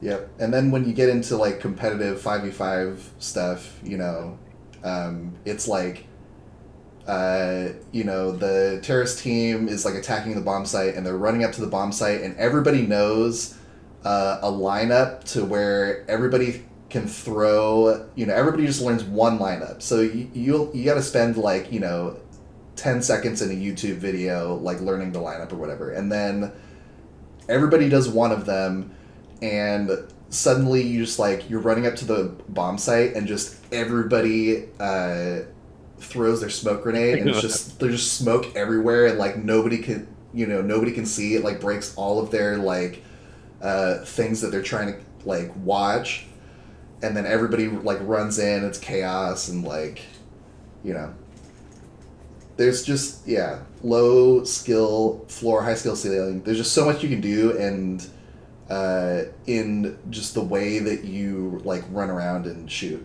like you don't gotta learn any fancy, you know, you don't gotta learn any fancy moves, or like you don't have to have good execution. You just have to have good like sense of what other people are gonna do, and that's it. Yeah. There's jump crouching. That's the tech. Yep. Jump crouching. Yeah. Now, is there something about for you guys that's like, I can't remember if I did this with the list, but is there something about it where about CS:GO in particular that just kind of perfects the formula, or is it like I fucking love Counter-Strike and this is probably the most, I don't know, natural or Maybe like probably there's the best an choice emotional tie to it? if I'm gonna pick one, it might as well just be this one since it's current and it plays the same Yeah. as 1.6. Yeah, it's definitely the latter, because I remember the first time I played CS:GO, I was like, oh, it's just like 1.6, except the graphics are better, and you know, there's some different maps. You know, it feels the same, like gameplay wise, and CS2 did a similar thing. I haven't played as much of that game as I probably should have, but it ultimately is just the evolution, right? CS:GO from 1.6. Yep. There are very, very, very few changes. Like one of the only changes is like you can between like modern and 1.6 is that you can throw the smoke grenade and it'll put out the fire grenade. That's like Us too. that's like And one of the also, I only want to things. give a quick shout out to CS Source. So after Half-Life 2 came out, they ported Counter-Strike to the Source engine, and very similar. It was basically just a graphical evolution, and CS:GO just built off of that. Yeah, I remember we used to do like dedicate LAN parties to this game all the time, and then I think I just kind of hit the wall at some point where it's like when it was like 1.5 and 1.6, it was just like the coolest thing ever. You come on and it didn't matter if you got fragged and killed every round. It's like it's just you were a part of the coolest thing, and I think that kind of mirrors what we see with like Apex and Fortnite and Valorant and all this stuff. But yeah, then I hit that age where I'm like, I'm not playing this all the time, and if there's one thing I hate, it's playing a game where I walk around a corner and I'm dead in one hit, nothing I can do about it. And this guy who's been only playing this for the past 3 weeks, straight. Or the last 3 years. Yeah, it's like it's just, and that's in your casual lobbies. Those are the worst people you're gonna play. Oh my god, yeah. That's why they call him Craig One-Shot Ott. All right, Yeah, guys. I'm in the same boat as you. I'll have fun with these types of games for like a short while, but then because I'm not playing it all the time, I just get rocked. And I don't care enough to like really get invested in it. And so then I just kind of eventually just stop because I know the only way I'm going to be good at it and enjoy it is if I play it all the time. I don't have the time to do it, so I just eventually give up. That's totally fair. I will say though that like Dino and I, when Counter Strike 2 came out, I played with Dino a lot, and it is like riding a bike if you played a lot of like 1.6 back in the day. So it is kind of nice to just like jump right in and kind of do something familiar. Word. All right, y'all ready to move on? Yeah, it's your favorite game, right? Woohoo! Marvelous Capcom 2, baby. There we go. For a ride. Yeah, this is me and you, right, Justin? Yeah. Because Breath of the Wild, I think, was next, right? Yeah. So, actually, yeah, we can go into that because I had originally intended. So Dino had Breath of the Wild on this list. It doesn't qualify under two of us putting it on our top 50. It's Yeah. Well, we it's could pull Chris. it off then. Yeah, I mean, it's Chris's thing only, and like I forgot I actually even mentioned it to you, and you were talking about it earlier. Do you want to take a little bit and go into that yourself, man, or do you want to kind of just bring it up at like a later time? Does anyone think they want to nominate it later? I would say that I'll give it its brief due, and then we can just kind of move on. Because kind of like me and Justin, we were talking about beforehand how there's a certain CD Projekt Red game that we're going to filibuster for later that's not on our current list. And I have a similar feeling with Breath of the Wild versus Tears of the Kingdom. But yeah, I would say that Breath of the Wild, it's one of those games that is very polarizing. Obviously, everybody here knows the memes, the self-generated Craig versus Chris Breath of the Wild memes that we have had as personal jokes now. But to me, the beauty of Breath of the Wild is that it is one of the biggest answers to a question that people had been asking about a series that Nintendo had delivered in a long time. And that was, can they do something fucking different? Right? Because if we're talking about the Zelda series, you're looking at the very first game to Link to the Past, logical evolution. Then you go Link to the Past to Ocarina of Time, the first 3D game, logical evolution. And then Nintendo basically got caught into this whole chasing the dragon thing to where they were trying to reduplicate and replicate what Ocarina of Time was with 3D Zelda, right? Obviously, there was Majora's Mask, which was its own thing. After Majora's Mask, we get Wind Waker, which, if you still look at the structure of it, is still very much the same of the 3D Zelda formula that was established with Ocarina of Time, which was based on the formula that was established in Link to the Past, right?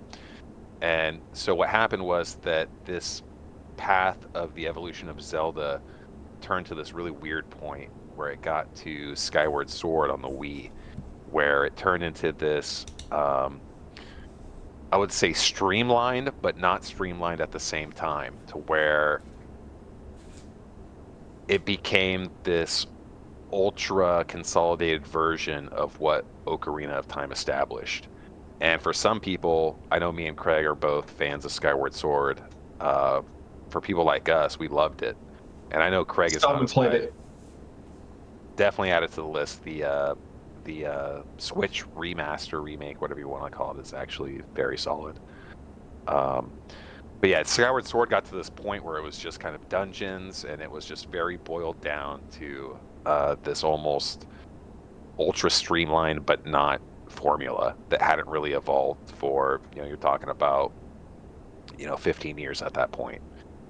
And the answer was that Nintendo gave us was Breath of the Wild, which was almost the complete opposite in terms of game design from Skyward Sword, which was a very linear game. Breath of the Wild goes, okay, we're going to establish all these different systems, whether it's fire propagation, wind, physics, weapon degradation, all these different things. They kind of went back to the core of what made the original Zelda, and they go, hey, what if we just kind of evolved off of this? Let's introduce all these different systems that interact with each other and create, it's almost like an immersive sim kind of experience that you would get from something like Deus Ex, but with Zelda. And just so many design choices in that game are ballsy as fuck. And ultimately, it paid off, right? Because you're looking at a game that was originally designed and coming out, and eventually did, for a dying console in the Wii U.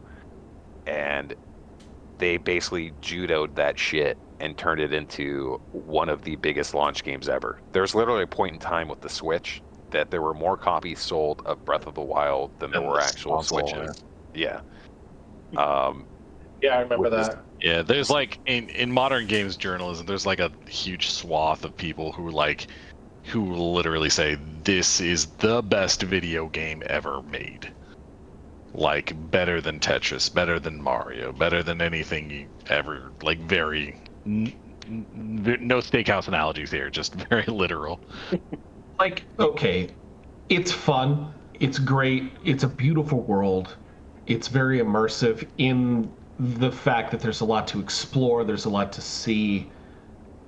But am I the only one who felt like the world felt empty at the same time? No, absolutely not.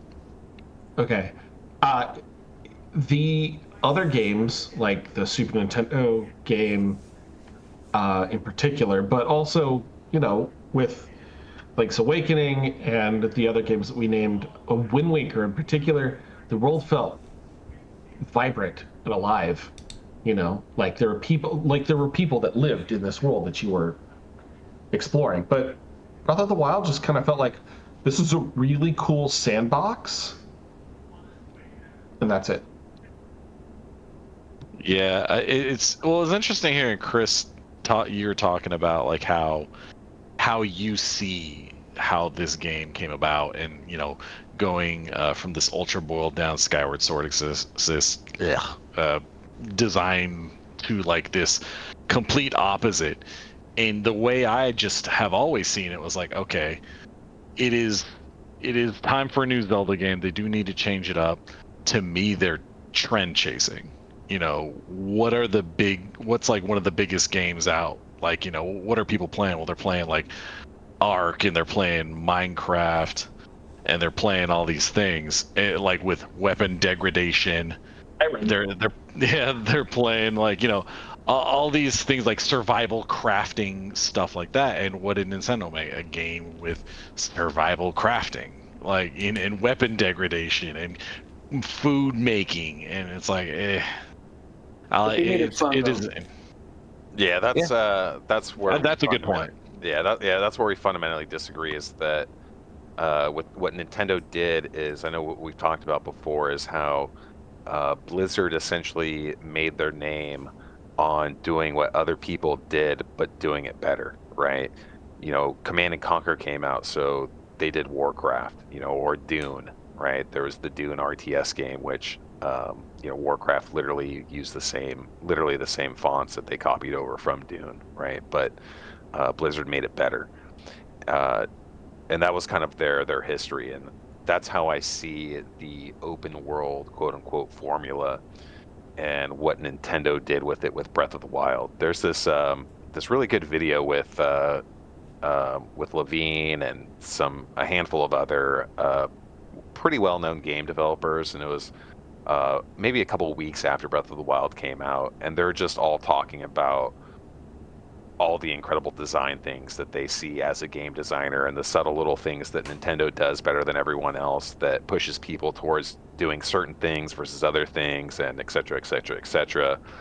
But yeah, I think in terms of the fundamental design, and especially at compared to things that were happening beforehand, it's like whether the world is, you know, empty or not. Like if you were to compare it to Wind Waker, Wind Waker's world is completely static, right? There's very little that you can do in Wind Waker other than cutting the grass and some larger objects to where you can actually interact with the environment, right?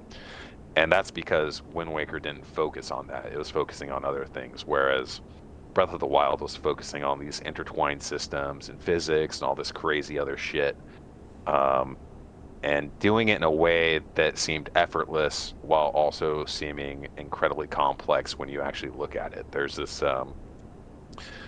shortly after there was this I think it was at GDC or some other kind of conference where, you know, they're talking about the use of triangles and design, and how that would point people going through one way through a fork on one way and then coming the other way, and just using all these kind of subtle mental tricks to draw players to things rather than artificially just having icons on a map and all that kind of shit. But yeah, ultimately, I think it's one of those games that is definitely going to be going down in history. It's going to be a game that will be studied from a game design perspective, you know, 30, 40, 50 years from now. The big thing I think with Breath of the Wild, which was only amplified with Tears of the Kingdom, is the fact that what we've talked about before, they took what was ostensibly a shitbox of a console, and then they somehow made it run this game it had no business running. The physics engine working the way that it did, with zero slowdown, no lag, no game crashes. How? I have no idea. But the crazy stuff you could do with the physics engine in this game too, right?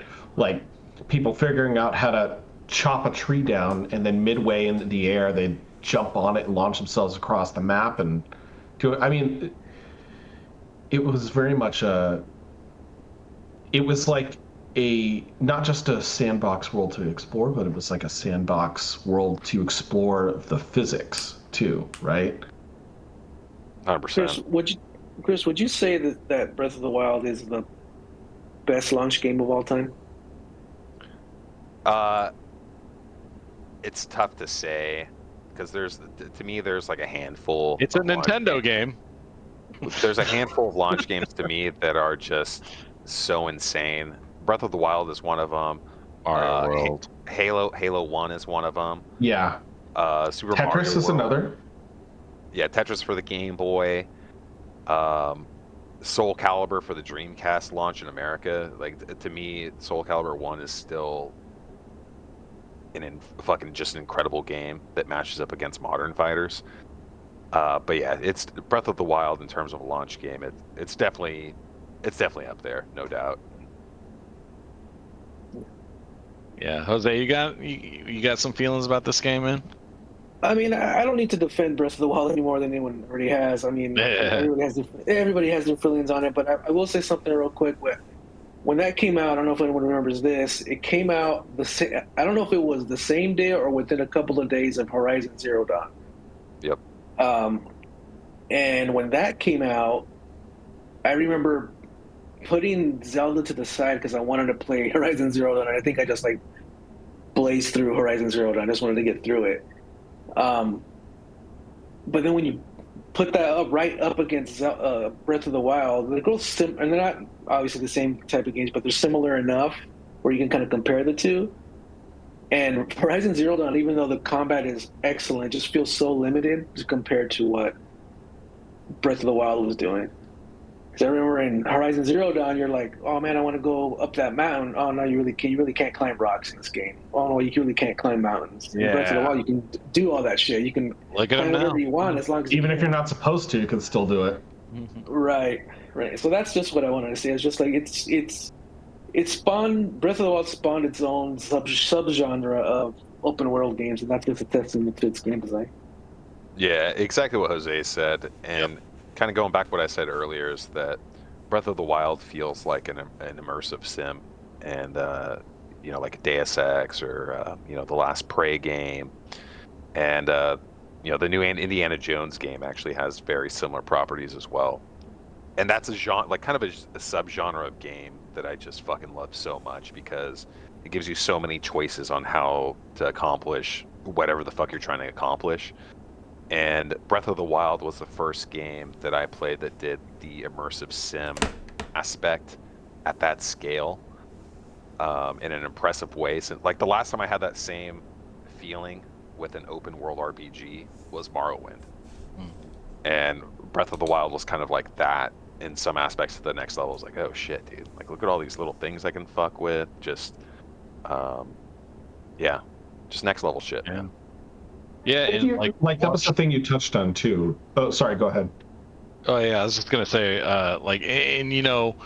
watching this clip, it does remind me of like the brilliance of the game. Like the engine and the things they did under the hood are, it deserves to be in the pantheon of gaming just for that. But like just this whole thing of like just like Jose was saying, like, oh, I got this big open world, but oh, we can't, I'm getting trapped by these mountains, or oh, you can't actually climb that. And it's like this dude is just in here, like, just run up the mountains. Yeah, there's a path there. I don't gotta take it. And to me, that's like always something that's like, like thinking like with dumb Craig brain, where it's like I was like, how do I get there? I'm just gonna go straight. But eventually I'll hit an invisible wall or like a mountain with a slippery surface that you can't possibly climb. But that never happens in Breath of the Wild. There's always a way, even if it can be as dumb as you want it to be. I don't see any clip. I think it's interesting. Oh, go ahead. Sorry. Oh, I don't see any clip, by the way, if you're playing a clip. Oh, you're not? Nope. Nope. It's still paused on. Oh. Yeah, it's an episode of Captain Stabbin', dude. What's going on? What's going on? So I had that opened up in a new window, so I've been playing that the entire time. Oh, nice.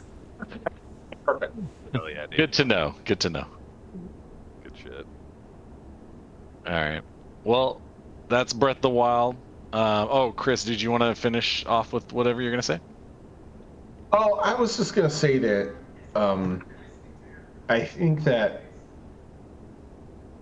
like you mentioned Morrowind and talking about, this is, there's all this stuff that I can fuck with, all this stuff that I can do that kind of feels almost naughty, like you're not supposed to, right? Which I think the reason why it really struck a chord with a lot of modern gamers, and especially like younger gamers who are, much younger than us, is when we were growing up, that was kind of the goal. We weren't trying to optimize our gameplay to like get the best score so we could post it on, whatever. We were just, cool, what can we fuck with? Like, what's the thing that we can do to break the game? And that was something that we used to do all the time with every game that we played. And we were sort of almost conditioned, like, oh, did you hear there's this Easter egg if you do this thing and you can brick the game? And so that was like what we were, in a way, trained to do when we played. And I think that's why this game kind of struck such a chord for that, is because it's not something that modern games are made to do anymore. They're almost too streamlined, they're too clean, but yet still completely unfucking polished. But it's like they're so. Y'all a bunch of bitches. What's up? Hey, Dino, perfect Yeah, timing. I can he's talk alive. about Breath of the Wild because it was on your list. All right, so Breath of the Wild. It's an open world game, so Craig's gonna hate that automatically. Correct. I'm Craig. Guilty as charged. I think the flaw of the game is that the weapon system is whack. The weapons break too quickly, and they give you the Master Sword like way late in the game, so it's just like super annoying. And I don't think there's a good enough reward for getting all the Koroks. But other than that, it was an awesome game. Hell yeah, dude. The end. Fuck yeah. Dino, How you doing, man? you're the shit. We love you, man. Yeah. They give me these like they give me these Norcos, like, and they suck. They don't do anything. Just asking for some cocaine. They give me this other one called the Laden though, and that is business. Wait, yeah, it's called get that, Bin and Laden? Bin No, Laden? the Laden. It's something Laden, dude. I get that, and the bed starts like floating, and I like fly out the window like Peter Pan. Like, Dude, what you gotta do is like like, Bin Ladens, and then the building at your end collapses in a plane. but the Norcos suck. They don't do shit. how's this guy not gonna die? Right? Muscle relaxer. So Dude, Yeah, you should take a couple Bin Ladens and start quoting like fucking, what was it, like Dracula Vampire, or what is it? I forgot that guy's name. Dracula I'm getting Dracula. But yeah, all right. Well, I'm wait, hold. How do I reverse? I was like, how do I reverse this? Here's my house. Here's my hospital room. Oh man, today was like the worst day ever though. Like pain wise, like they were not. My pain was not managed properly at all. I was like, but anyway. yeah, Lauren was game? mentioning that. Well, yeah, Chris, did you get a chance to finish your thought, man? Are we ready to move on? yeah, it was fine. Okay. MVC2, cool. It's Marvel, baby. It's Marvel, baby. So let's talk about Marvel. All right. The problem with MVC2 is it's like a solved meta game, but I think there's value in the game if you use a point-based system to determine heroes. But otherwise, everybody just rolls like MSP, and it's like super lame. So you have a good memory. Where is like the first time you remember ever playing this game? Probably like Scandia or something, or maybe at your house when we played on Dreamcast. See, I remember is the round table. Round table, yeah. Yeah, that was the shit, man. I remember playing this game in arcade. I felt like it was like a fever dream. It was like, what is this? What's happening? I'm a cactus? Like, is this getting made up? You know? What was cool is like the more that console, that cabinet got played, the more characters got unlocked. Yeah. Yeah, again, like. It was always like you go to a new one, and you're like, oh, I wonder what they got unlocked in this one, because it might be different than your local. You know? Because maybe the one by you's not getting played that much. So it doesn't have all this stuff unlocked, but this other one might have characters you haven't played as. Like in the early part of the day, like the early times, there was no like solved meta yet, you know? So people didn't really know who was best, or we were playing on Dreamcast, and we didn't even know, like, we didn't even have a list of all the unlockable characters, so as we were unlocking them, we're like, finding out. "Ooh, you can play the Servbot!" Like Mega Man, what the fuck? Oh man, yeah. No, I mean that was the thing. Like, yeah, I think we played a little bit in the arcade, but when that Dreamcast port came out, yeah, we were all over it, and fuck, the entire community was too. Like, the resolution was so low that you called the last boss Reese.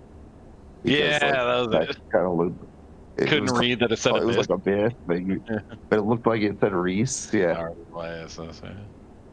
Yeah, but I don't know, man. This is like the most crazy shit. You see, you think about competitive gamers, you think about modern gamers at all, and if you have a game with any kind of competition, first thing they're going to do is they're going to complain, this is broken, this is unbalanced, this isn't fair, you guys don't know what you're doing, what the hell, blah, blah, blah.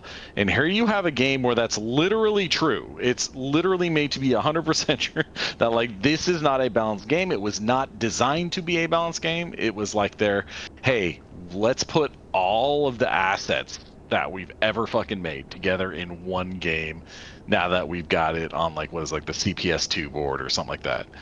And they fucking did it, and it was fucking amazing. And, like, it's super broken, but people love it. Like, fucking, like, one of the most celebrated fighting games of all time. What I love about it was the Naomi system. Okay, there we go.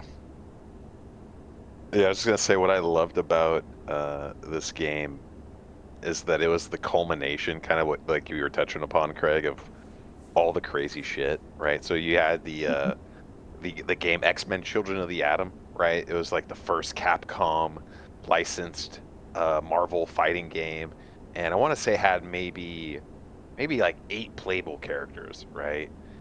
And then X-Men Children of the Atom became X-Men versus Street Fighter, and people are like, "What the fuck? Ryu can fight Wolverine, dude!" And then X-Men versus Street Fighter turned into, X-Men versus Marvel superheroes and Marvel versus Capcom, and it was just this really cool thing that it seems practically impossible to be replicated today. The kind of evolution of how it came to be, because Capcom was just like, all right, so we're gonna take Marvel versus Capcom 1, and we're gonna make it even fucking crazier, and this is what you got. Yeah. There's that channel, I finished a video game that I posted in the game channel before. They did a huge X-Men deep dive, and they spent a good chunk of time on actually all of the, like, Marvel arcade games. It was actually really interesting, like, hearing about, like, the evolution of, like, how they went from one to the other and why they chose to do this instead of something else. There's, like, just trying to use up the license, and the guys who worked on Street Fighter were bored with working on Street Fighter. They wanted to do something else. And they were given a choice of, like, we'll do this fighting game with it was Children of the Atom, or do something else. And they're like, okay, I guess we'll do this then. So it's like kind of just a fluke. Yeah. Which then led to this game, which is like the business. I think X-Men versus Street Fighter, that was like the first one I saw in, like, a pizzeria, and that blew my mind. And, like, when you saw, like, the Ryu, like, super, and it was like the beam, like, Yeah. I was like, dang, this game is crazy. Like, this is the next level. Yeah, man. I remember just, like, this is, like, the first fighting game that I ever got good at. Like, everything else is like, you have your buddies over, you pick Ryu, you do a jump kick and a sweep, and you do a Shoryuken, and then someone plays Dalsim and they say you're being cheap, but then this is the one where it's like, okay, I beat the game, I unlocked everybody, and I was like, what is this? I can do an air combo? What is this? And like, oh, I can chain these hyper combos together, I can, like, start a team synergy assist. And it was just like, it's crazy the depth that this game goes to. I mean, Dino, you're talking about how, the game has been stalled, and it's like, in a way, yes, because, like, MSP or MSS is going to be the best no matter what. But, like, with the revival of the Capcom collection, and seeing, like, I put on the Wazzler, which is Justin Wong's fucking his, like, meme handle. for that game, and he's just going in there, and all he does is play garbage tier and mid tier teams, and seeing like they are still coming out with tech for this game. It's nuts. Like he's doing like he'll do this like setup with Jill and the Hulk, and he'll put out like a flaming zombie that you can't block, but then he'll like stun lock you in place, and the zombie will hit you, and then he'll catch you on a sweep. It's crazy, and it's like this is a Dreamcast game. It's absolutely fucking goated. Yeah, I mean that stuff's good, but it's like I don't think it's as good as MSP, but it is fun to see like what people are doing. Yeah. Like I think they just got bored with MSP, so they started like messing around with their characters. Yeah, yeah, and they have like the low tier tournaments and stuff like that. Oh, yeah. Which you guys is like favorite game? You know, one. So one thing though, you know, this kind of mirrors like competitive Pokemon actually. Because like if you've ever seen like Smogon University, they do like the Ubers category and then like the overused, and so they have like different tiers within the Pokemon that you're allowed to use for like different tournaments. Oh, you and UU, yeah. Yeah. But I remember playing this and like being new. It's like, I'll pick Ryu and Ken and Mega Man, and then learning fucking Amingo, and then learning like, Guile, and I don't know, all these crazy fucking characters, Silver Samurai and all that shit, and Jill. Like, this is such a cool game. Like, you can, like, if you don't like, if you're bored playing one character, guess what? You got like 50 more. And a lot of them play like super weird and different. I like modern Smash Brothers is kind of borrowed from this quite a bit in that way. Just like putting a billion characters in a game. Yeah, a billion characters would all play totally different, and there's all kinds of metas and like odd comps that you can do. Like there's double competitions, and yeah, I mean it's I mean obviously not to the extent that this game was, but I think a lot of games like kind of owe what they came up with later to this, right? Well, Justin, you haven't said a thing, man, and it's one of your tops. What's going on? I don't know. Everybo's got a lot to say about Marvel vs. Capcom 2. It's great. It's just so snappy.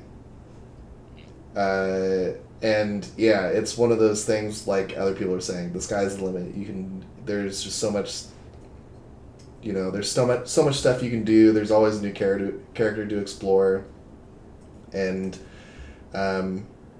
you never feel like you're fighting the game when you're trying to like move around and do cool stuff. You just like, you can always just like dash, jump, go over here, go over here, go over here. You can do whatever you want. So I like the attention to detail. Like Roll just died, and she did like the Mega Man death where like you turn into like the orbs, like there's just it's very like heavy on the details for each character.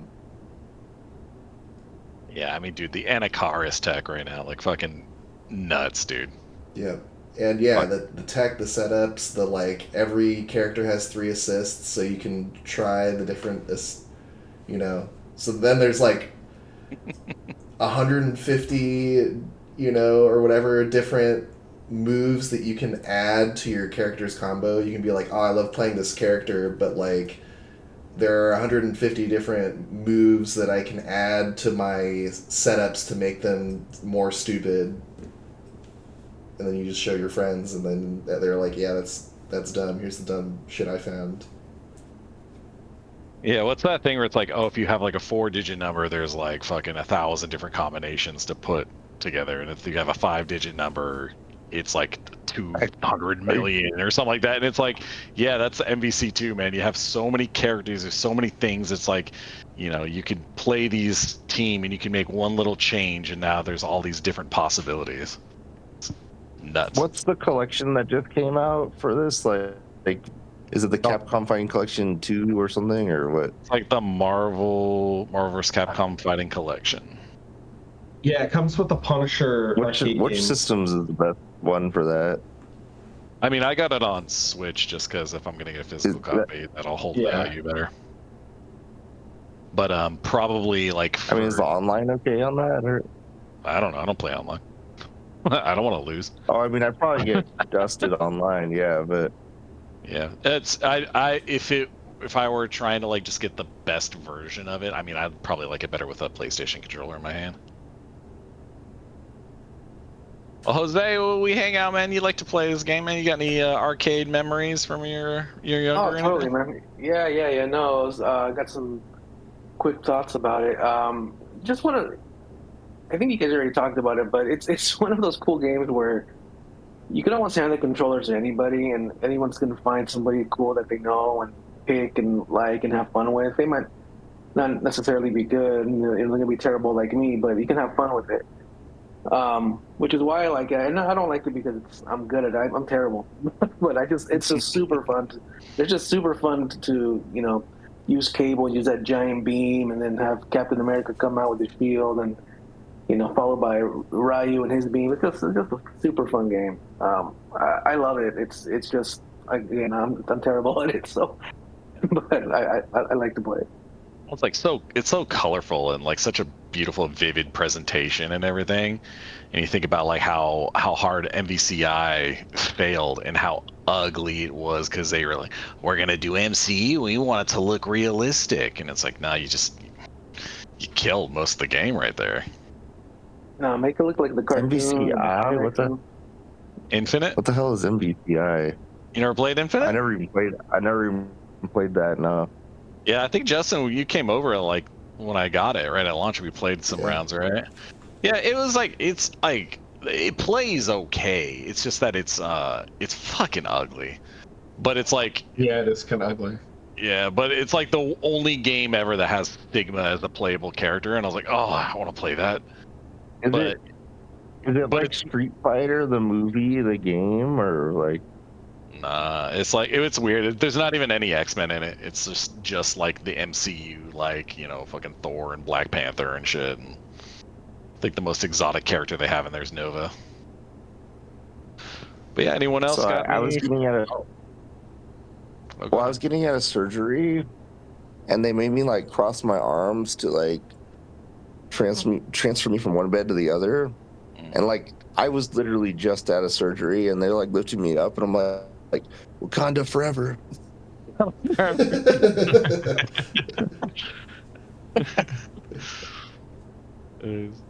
Well, does anyone else have any more Marvel's Capcom memories, thoughts, feelings?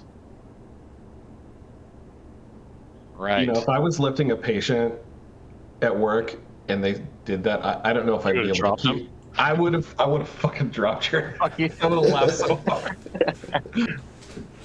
What I do, I grabbed it. All right. All right, Black Panther, get your own ass back in the bed. What? Wait, why that? What? Where's my fucking? Oh man. All right, next on the list. They hurt. Let me make sure because I've been wrong a lot. All right, Metroid Prime. All right, who had this on their list? I think it was Jose and Chris. Yeah. Talk about Metroid Prime to me. Metroid Prime. I got a lot of memories about this game. I mean, on top of it being just an awesome game. Did you guys have around here, right before the GameCube launched, they did this promotional thing called Cube Club, and they did it around. Did you guys go to that? I went to the one in San Francisco. Yeah, I went to the one in LA, and I met the IGN guys there, and they had the demo of Metroid Prime, and as soon as I played it, I knew instantly. I was like, "This game's fucking badass. It's gonna be freaking awesome when it comes out." And it wasn't gonna release until I think like 6 months after or a year after. I don't remember. Was this retro? Yeah, this is the first game Retro Studios ever made. GameCube was like unappreciated in its time, I feel, but like retrospectively, it had a lot of bangers. Yeah, it did. Yeah, sure. I think the backstory to Metroid Prime is probably just as interesting as the game itself. And Yeah. kind It of is. Craig mentioned Retro Studios, and so if anyone is unfamiliar, basically what was happening was that when Nintendo was gearing up to release the GameCube, at the time it was still called Project Dolphin. Nintendo was looking for some developers because they wanted to create an American. Basically, they were trying to create the American Rare, right? And so what they did is they recruited people from a lot of people from Iguana Studios, so the developer that made Turok, Dinosaur Hunter, Turok 2, etc. So one of the big dogs from Iguana, this guy named Jeff Spangenberg, ended up being the head of Retro Studios. And they got talent from Valve, they got talent from id Software, and they had this state-of-the-art studio built in Austin, Texas, with it was like one of the first motion capture studios in the entire state, and all this shit.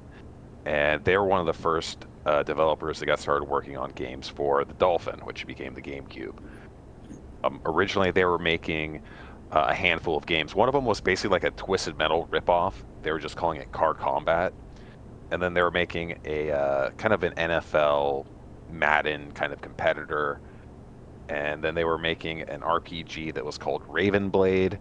And then last but not least, they were making this third-person action adventure game that had multiple female leads that were sexy and dangerous. And it was just called Action Adventure. And what happened was that Miyamoto would come by and check in on the projects every once in a while. And Miyamoto would come in and he would basically shit on everything that they had made. He'd be like, oh yeah, this fucking sucks. I don't like this. I don't like this. And one by one, these games started getting canceled.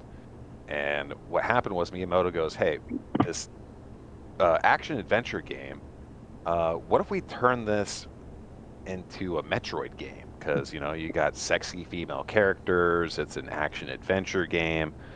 And then he goes, how about instead of it being third person, let's make it first person? Because if you look at games at the time, there were various third-person shooters that had come out, and a lot of times the controls weren't as good. It wasn't as standardized as it was like after like Gears of War and Resident Evil 4 and all that kind of stuff. And so what happened was they turned that game into what became Metroid Prime. And there were all these kind of rumblings in the internet forums at the time that the game was going through development hell and that it wasn't shaping up well. And this was coming out during the same time they were talking about canceling the other games that they had in development. So the hardcore Nintendo fans and the hardcore Metroid fans, they were all losing their shit. Everyone was convinced that this game was going to fucking suck ass. And going to what Jose said, during E3, I think it was E3 2001, they finally showed a playable demo of Metroid Prime after announcing it before at Space World. And it was that opening segment of the space station. And it basically blew everybody away. Everyone was going, wow, like this is basically Metroid, Super Metroid in first person, right? And just the fact that the game even came out at all is a story in of itself with the whole Retro Studios saga. But then you add to the fact that the game came out and it was universally praised as one of the best games of the generation, and people are saying one of the best games of all time. It's one of the craziest stories in gaming from that particular time period, because it was like one of those against all odds things, right? You get an unproven Western studio that's never released a game creating the first-person sequel to Super Metroid, which is often considered one of, if not the best games of all time, and they were making it a first-person game, and they nailed it. It's just absolutely insane.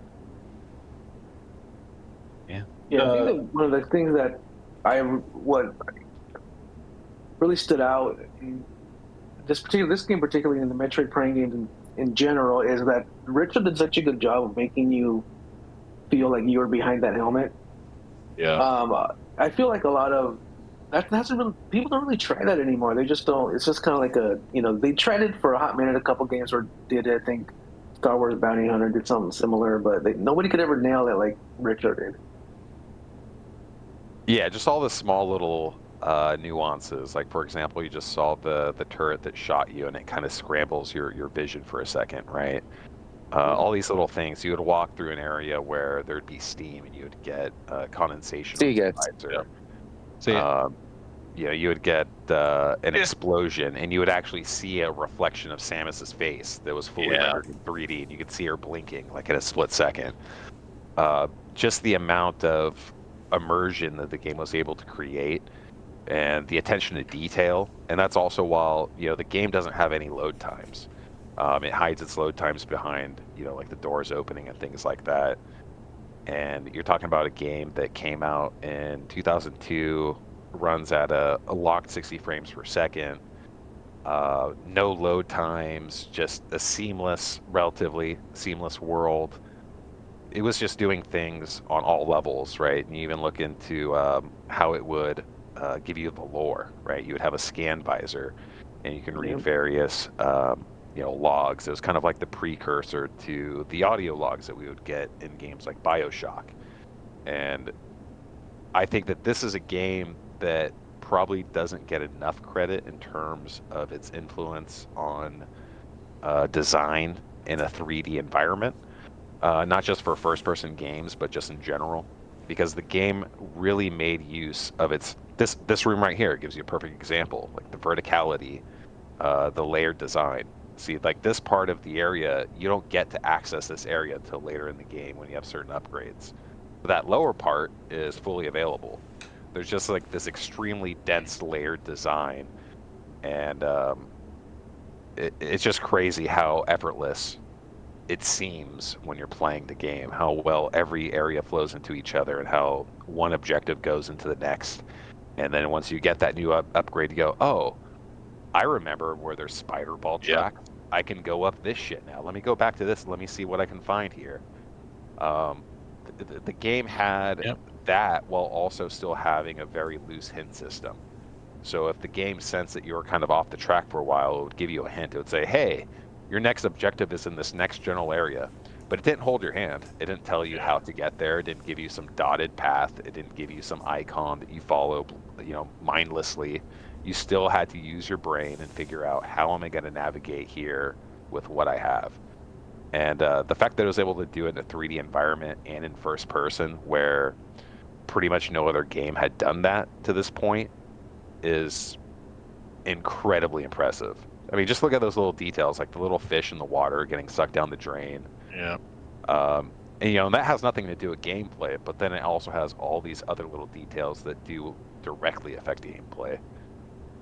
Well, there's something that that I finished a video game channel that did like a long Metroid deep dive too. He had pointed out when he was covering these games that the original version of Metroid Prime, not the re-release later, but the original version, it even created like atmospheric tones. See, do you notice how it's not widescreen here, right? It's a square view, which in a way sort of restricts your vision to the left and the right, which actually creates a more sort of tight atmospheric feel to the game, so that you kind of don't. It's harder actually to see like what else is around you and what's going on, and that limiting of your field of view like ends up being sort of a component to the combat, right? And also a component to like the feel of the world that you're in. So some of having these really spaces bad feel peripheral vision really like making you. Yeah, like you would think that like, well, that would be bad, but this is a case where it becomes advantageous, right? Like the way you can see them kind of coming down these halls, it kind of makes everything feel sort of tight and confined. Yeah. You know, And it works, I feel like, too, for like the fact that like, Samus is a badass fucking bounty hunter. It's not like she's like just a person in a suit. The fact that it's like, yeah, you are limited with this, with this square vision, it's peripheral, you're made to feel a little uneasy because you don't have good peripheral vision and things. But it's like when you do get something in front of you, you just blow it the fuck up, because Samus is good. So I think it does a good job of setting that atmosphere, making you feel like, because I always felt like this was kind of like a, maybe not scary, but like a spooky game. Like very dreary, very dreary, very like, the music that was playing earlier, like the da-na-na-na, shit fucking drives me crazy. I hate hearing it. The atmospheric like sense to the game is like very. It's that atmosphere like pushes the story forward. Yeah, and touching on that, and then also what Craig was saying is that, I know Craig, we've talked about how in Doom 2016, how there's like this sense of dread from the enemies, and they're going, oh fuck, dude, Doom guy's gonna fuck us up. Metroid Prime had that with the logs, where the space pirates, as you go through the game, they're like, fuck, dude, the bounty hunter's here. And then you start seeing like their logs where they're talking about doing experiments where they're trying to create their own morph ball, but they're accidentally killing their own space pirates because they're just like shoving them in little casings. It's just incredible shit, dude. And we're talking about a game from 2002. This game was so, and then just look at the transition between third person and morph ball. Yep. The developers talk about how that took them, just that alone took them months to get right. And just the seamless way that it transfers when going from a side-scrolling view, when you go into the morph ball puzzles, there's just so many things that this game does on a high level that are incredibly subtle that add up to it being one of the greatest games of all time. Yeah, I don't put it up there personally like one of the best. Like to me, it's going to be hard to beat Super Metroid, obviously, but I do wish that there was a little less like of the backtracking and stuff in the game. When I was playing through, I never beat it, but when that remastered thing came out, I got it, and I'm like, all right, I'm gonna beat it, and I'm gonna beat it now. Perfect opportunity. And then getting to like the end with all the statues, and then just being like, all right, go find all the extra things, all the ruins, so you can get to the boss. I'm like, that was one of the most heartbreaking fucking moments I've ever fucking had in gaming. Because Metroid Prime is not a game like, you solve a room's combat puzzle. It's there again as soon as you leave the area and come back. Like you're backtracking, you're redoing combat puzzles, you're fucking dealing with fucking enemies, you're dealing with that nasty fucking music, that spooky music, and it's like, it's not to say it's not a great game, but man, like if I had a much better time with 3, especially with like the motion controls, like grappling fucking armor off, getting that little grappling around, that was like super fun. But yeah, great game, but man, I just wish there was a little less backtracking in it. Yeah, what's funny is that I remember the first time I played through the game, when I got to the point where you do have to get the artifacts, I already had half of them when I got to that point, just from exploring and shit. And I understand people's gripe with that, but it was just one of those things to where even the first time I played it, I was halfway done with it by the time I was even aware that was an objective, because I was just exploring like the fucking areas and shit. But yeah, overall, to me, it's another one of those kind of feather in the cap for Nintendo moments when it comes to transferring previously franchises that were only 2D into 3D while still retaining the DNA of what made that series great in the first place. Yeah, being industry leaders. Yeah, because there were so many franchises, whether it was 32-bit era or afterwards, where there was the first or second or even third attempts of taking a 2D franchise into 3D, and they ended up fucking sucking, right? And Nintendo going from a 2D side-scrolling, pseudo open world thing to going to a first-person adventure. They coined the term first-person adventure. It's not a first-person shooter, guys. Just that alone, it's another one of those things to where it's like, wow, these fucking guys know their shit. All right, Jose, any last words, man? No, it's up there in my on my list.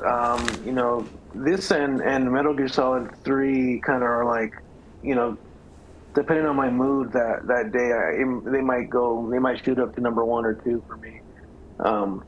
But it's just an incredible game. I mean, Would you give it a solid 10 out of 10? Yeah. Not without its flaws, because I know that backtracking thing is annoying. Yeah. Especially on multiple playthroughs. But yeah, nothing can beat the first time playing this game and just how incredible it was. Agreed. Nice. Metroid Prime, certified hood classic. Alright, we're getting close-ish. Alright. So, next game up we got, let me make sure I didn't get order right here. Batman Arkham City. I love this fucking game. I know this is me and Josh who have it on our top. Josh, Yep. you wanna start off, man? I can start off. Man. No, I got it. Can you hear me? Yeah. Hello? Okay, cool. All right. Goddamn, what a game. What a perfectly balanced game. It's just so damn well balanced. Just the right amount of story, right amount of gameplay. I don't know, everything. So I never played the first game, Arkham Asylum. But the good thing is you don't need to play that game in order to play this one. It's very simple. There are bad guys throughout the city, and you need to stop them. The combat is so nice. It's a game where you truly feel like you're Batman. Like you're swinging around the city. You know, you hear someone screaming, and you look down from the skyscrapers, and you see some guy getting like mugged by a group of goons, and you just drop down on them and just start fucking whooping their asses, throw them around, and you're off, and you're flying somewhere else, and then you pick up like a clue from the Riddler, or you find like some piece of evidence from a crime from some other criminal, and you're just doing that the whole game.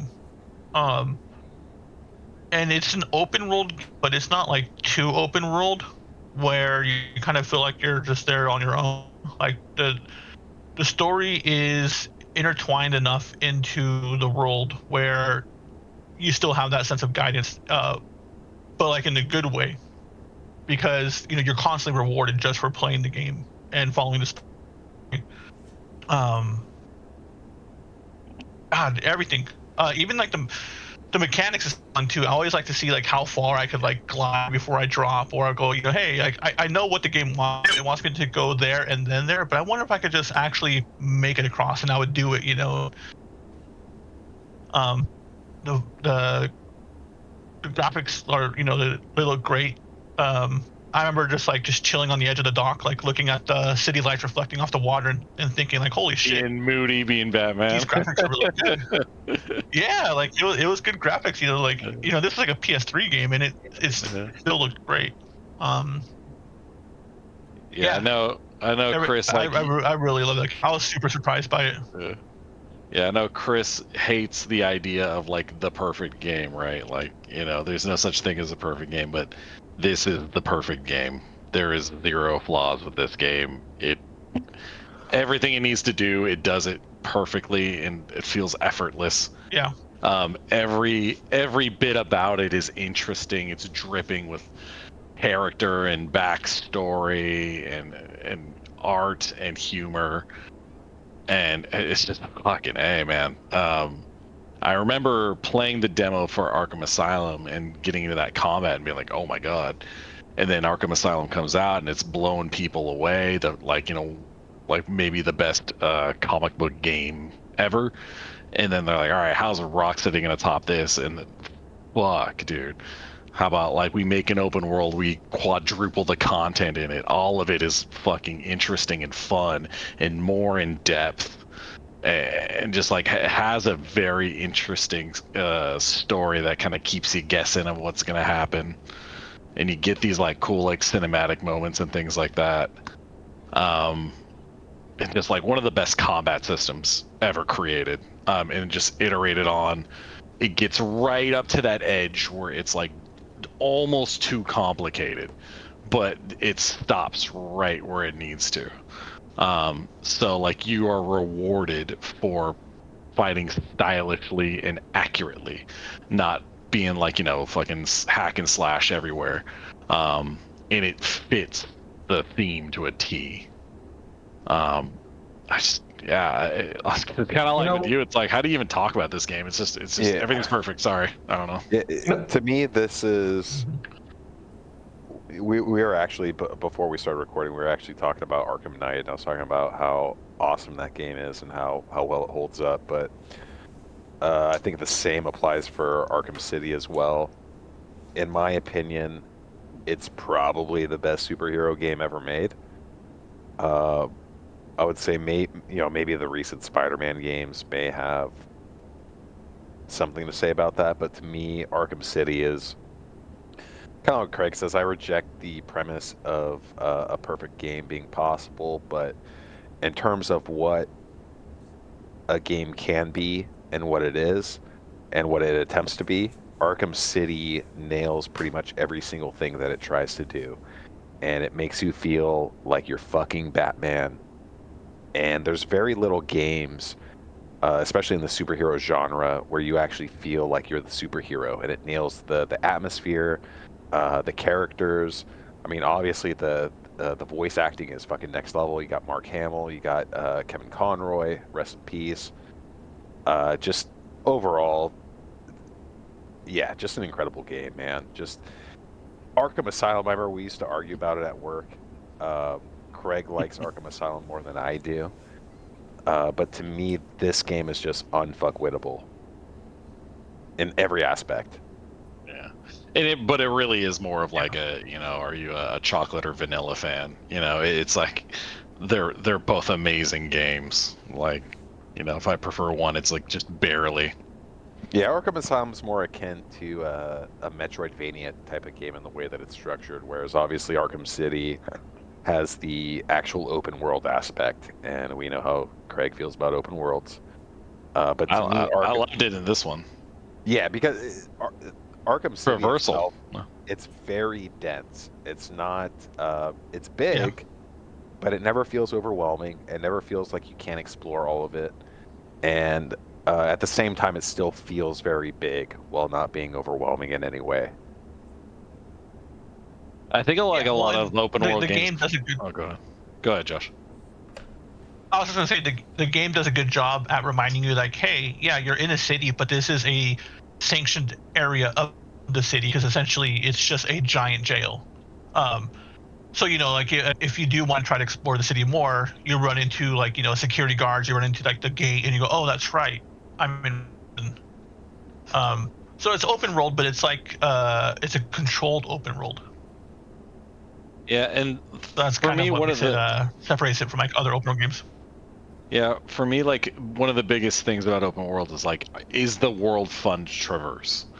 And, you know, and if it is like, Breath of the Wild has its moments for me, you know, it's like gliding a long way and getting that huge view is awesome, but you can do that once and then the rest of the time you're on the horse.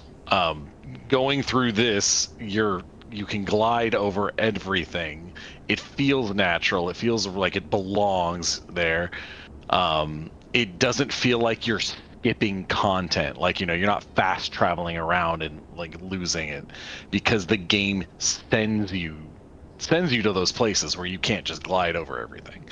And then, not to mention that the design of everything, the characters and how you interact with the side content and your motivation to do them as the player is like, it's done so well that like you want to go explore everything. And I know that's kind of subjective because it's like you could easily say that about, you know, like a Breath of the Wild or a Skyrim or something like that, where I wouldn't be super interested in it. But I feel like with the acting job and just the care and the design and how intelligent it's all put together, it's a fucking masterpiece. Yeah, I mean, just the traversal aspect in itself. I mean, just how. So remember when you get in Arkham City, when you get the perk where, so you have your grappling hook, right, and you can aim your view and you press right trigger, right on cue, perfect with the video. But you get a perk in Arkham City to where if you hit the right bumper right as you get to the apex, boost. it gives you a boost, and you can use that to glide further, and you could chain these glides, and it's just that feels so good, and it's so satisfying. You're like, oh dude, I'm just gonna hit this boost. Oh dude, I'm getting this glide. Now I'm gonna go down. I'm gonna get more height. Oh, there's a group of thugs down here. I'm gonna drop down on them. I'm gonna fuck them up. It's just everything feels so good, and everything feels meaningful. I just wanted to point out that this is, I mean, there's been a lot of Batman games, right? This is the very first time that they actually nail the detective side. So if you read a lot of the comics, I was about to say that. Batman is called the detective. He's not the Cape Crusader, really. He's the detective. You know, he is known for being one of the smartest guys in DC too. Not just the fact that he's a badass fighter. He's a fucking genius. You know. Yeah, and that's what DC stands for, Detective Comics. Right, and like that's where it got its roots from. Right, his whole thing is not just that he can kick a bad guy's ass. It's that he can solve the crime before anybody else does, and this gets that right in a way that you never really saw before. And you have this option for the combat to not just go in and do all these combos, but you can spend most of the game stealth. I did a playthrough of Arkham Asylum and a playthrough of this game where I tried to do everything stealth, and you can do the whole game stealth except for boss fights, and even then some of the boss fights you can kind of be stealth too. I just want to know if I could do it or not, and you kind of can, because the game gives you that freedom to do it.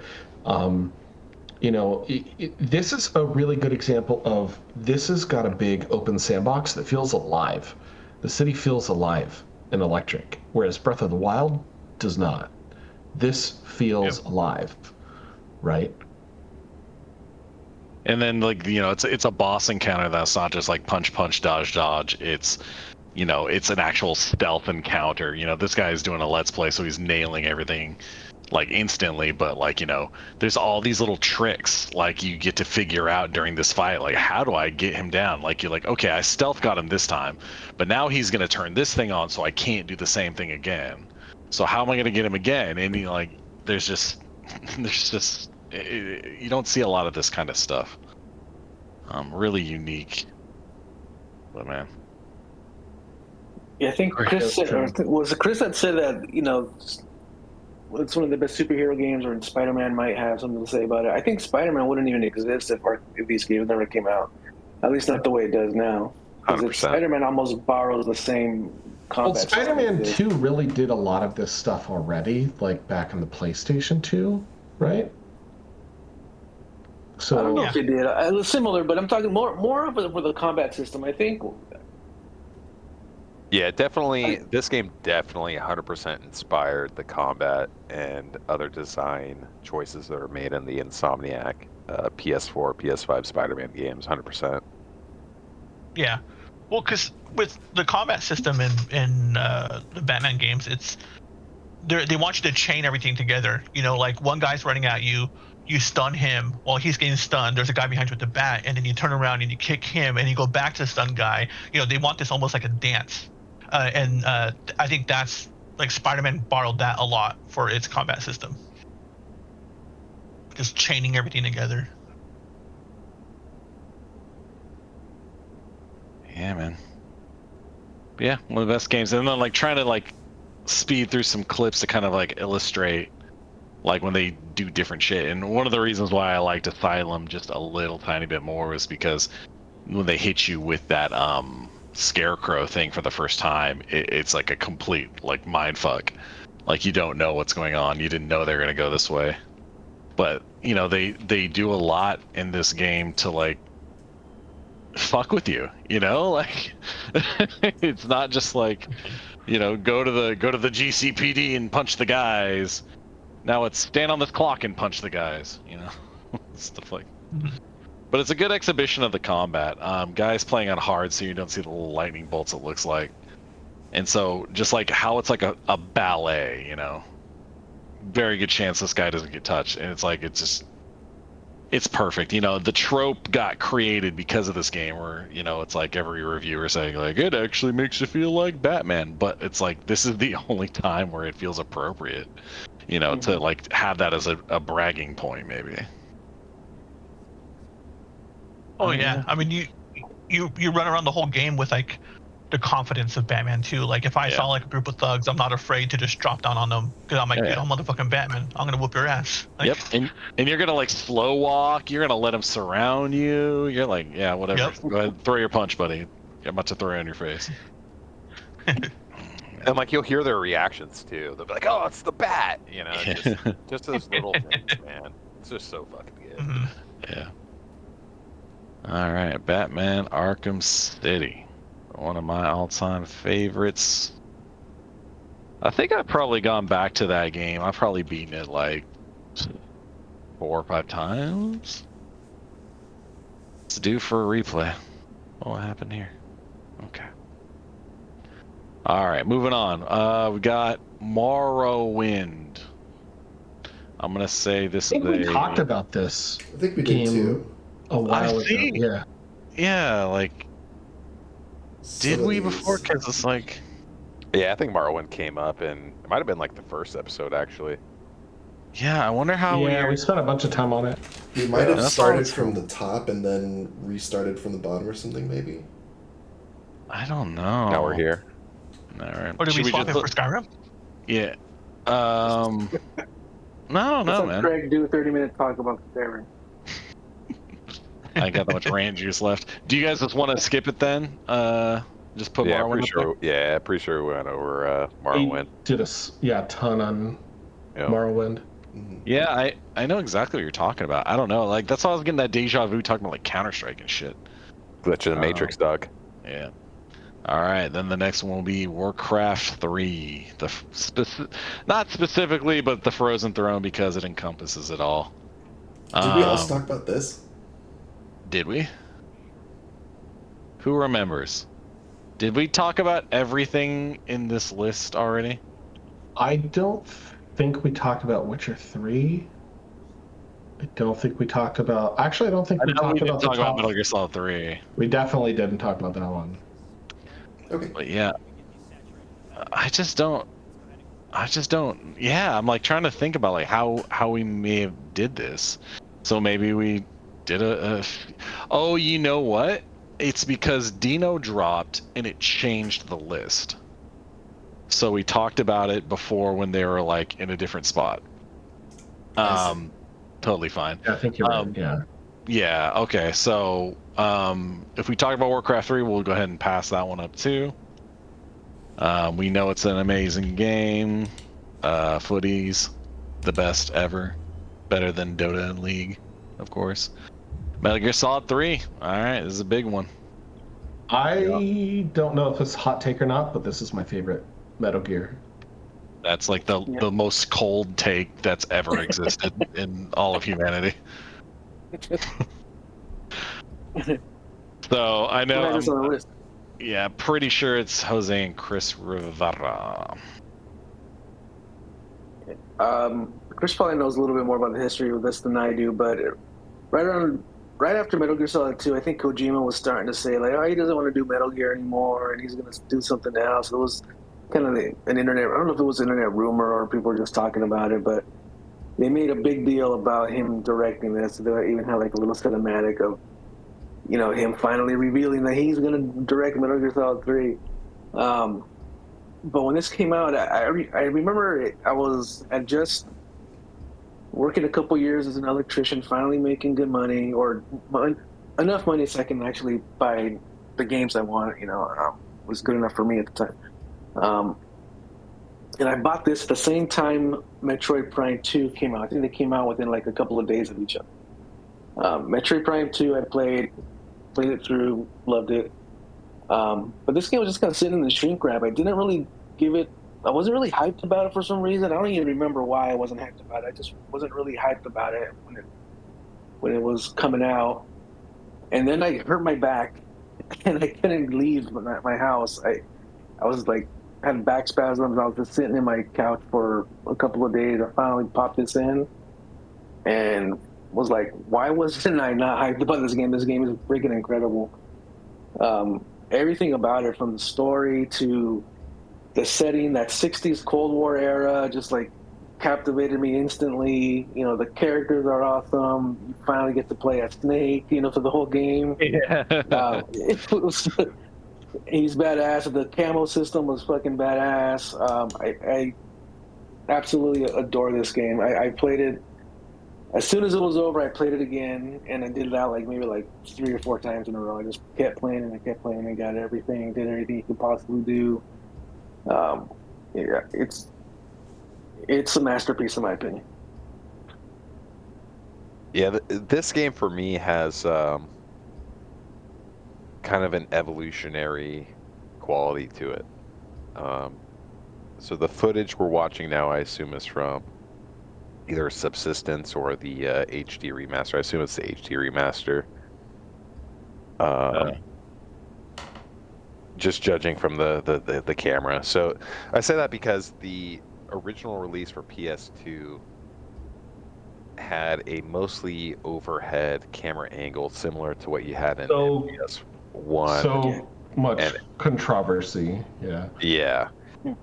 And so there were gameplay differences that were made in MGS3 versus 2 and 1, whereas 1 and 2 were mostly indoor areas, very grid based, and the mechanics that they had in place worked well.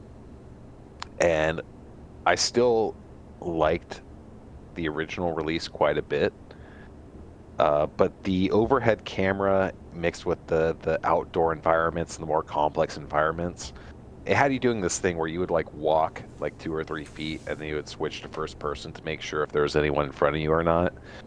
And you know, while the game was still great and the cinematics absolutely incredible, story awesome, music top notch, mechanics other than the camera view were awesome, that just always kind of irked me. So initially MGS3 was lesser in my view than MGS2 because the gameplay didn't come together quite as well.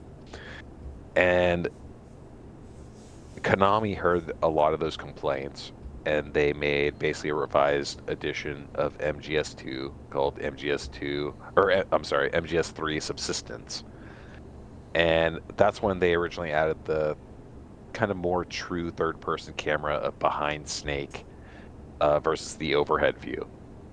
And to me, once that game made that progression, it took all the positives from its presentation and story and everything else that it did way better than every other game available at the time, and it put it more in line with the gameplay element. In the same way that Metal Gear Solid 2 added the first-person view and other things to elevate the gameplay, I feel like the true third-person camera that they added in Subsistence really elevated it to an all-time great status, because now its gameplay and its controls were more in line with all the other top-notch elements that the game had. And it kind of it had this kind of interesting evolution to where eventually they did a HD remaster for the 360 and the PS3, and it was basically the subsistence version but with HD graphics. But then there was a 3DS version which actually took some gameplay elements from Peace Walker, namely like being able to crouch walk and some of the other elements, and added it to MGS3 and elevated the gameplay just a little bit more as well. So it had this really cool evolution to where it went from a game that was great, but maybe not as great as MGS2, and then it just got to that next level where everything clicked with that third-person camera, and then even a little bit better with some of the 3DS versions improvements. But that whole version's weird as hell. But yeah, just a great game overall. And I never played those later versions. I played the original when it came out. I even have the original poster released from when the game came out, signed by Hideo Kojima, in my garage. I was like all in on that first version, and then I didn't play the re-releases. I was like a poor college kid. I didn't have any money to like go out and buy another copy of the game that I already bought. So I just played the one that I had. Yeah, the original release is still a really good game. It just had those little quirks that got ironed out over time, and just so many things that this game does from a gameplay perspective, just little attention to detail kind of stuff that the other games had. There's this one boss in particular that everyone knows about where he's this old guy and he's a sniper, right? And there's various ways. So when it actually comes to the point in time to face off against this OG sniper, you come in this very large map, and it has to deal with your ability to camouflage and sneak up and snipe them. But there's little quirks, like people found out. Here we go, right here. So earlier in the game, you see him being wheeled in, and you can snipe him and kill him in the game before you actually are supposed to fight him, and then you don't have to fight him when you're supposed to fight him later in the game. Just fucking awesome shit. Or you can manipulate the time hack. Exactly. You can manipulate the time on your system clock because the character is old, so you can fast forward your time clock on your console to make it where he eventually dies of old age. I mean, come on. Only Hideo Kojima would do that. Yeah. If you shoot his parrot, he gets pissed. He's like goes kind of nuts. Yeah, and then there's another boss where it's like the difficulty of that boss depends on how many people you've killed, as their ghosts come to swarm you of vengeance. And so when I finally ended up playing through the game, I just put everybody to sleep because I like the challenge that way. And if I cannot kill someone, I'm not going to kill someone. So when I get to that boss, I'm just walking around. I'm like, okay, what's going on? And I was like, that was it? That was the boss? Not knowing oh yeah, if you killed a bunch of people, it's fucking hard. But there'll be guys with wounds, gaping wounds, blood coming out. It's pretty cool. Yeah, I remember the first time I got to that part, I was walking down that creek for 10 minutes because of all the guys I killed.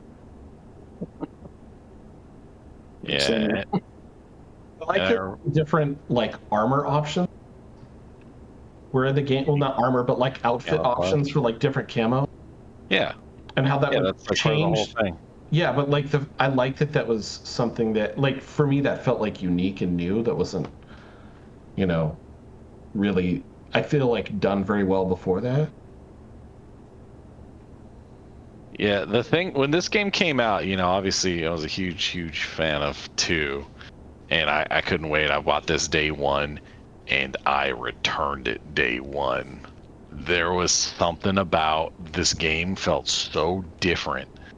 And the thing I liked about Metal Gear Solid was the Soliton radar, where it's you could see the radar, you could see where those guys are looking, you can see how far their vision goes out. And I remember I would be playing this game and I would be so fucking careful. And this is after getting super high rank and doing perfect runs and Metal Gear Solid 1 2. And I would sit there and I would wait and I would be so patient. And then I would crouch up, and as soon as my head popped out of the brush, there's a guy. Boom, you got seen. Run, or it's already game over, man. You lost. And I could not get over it. And big part of that was due to that camera system you were talking about with the original. And then I had heard that they did subsistence and the camera was better, so I went back and gave it a shot. And then I ended up beating it. And I was like, okay, this is a cool game. But then years and years later, finding out just how much shit is in this game that is more than just the story. It's finding these unique ways to kill the sniper before the fight begins. It's finding all these secrets and costumes and camouflages and doing all this weird stuff. He's in jail. He's throwing food at him. I don't even remember this. There's so many weird, interesting things, and it's just to me, it's always going to be Kojima and Miyamoto as just the goats. Like, just how they come up with this stuff, how they design these just incredible games is beyond me. Yeah, this game was it brought together so many elements of what I liked back then. I mean, still do, but even more so back then. Like we talked about the era and all that stuff. But there's even a character. It's like I forget her name. I think it's one of the girls that she'll just start talking to you about like old movies. Like, hey, did you catch Godzilla or something? Have you seen those new James Bond movies?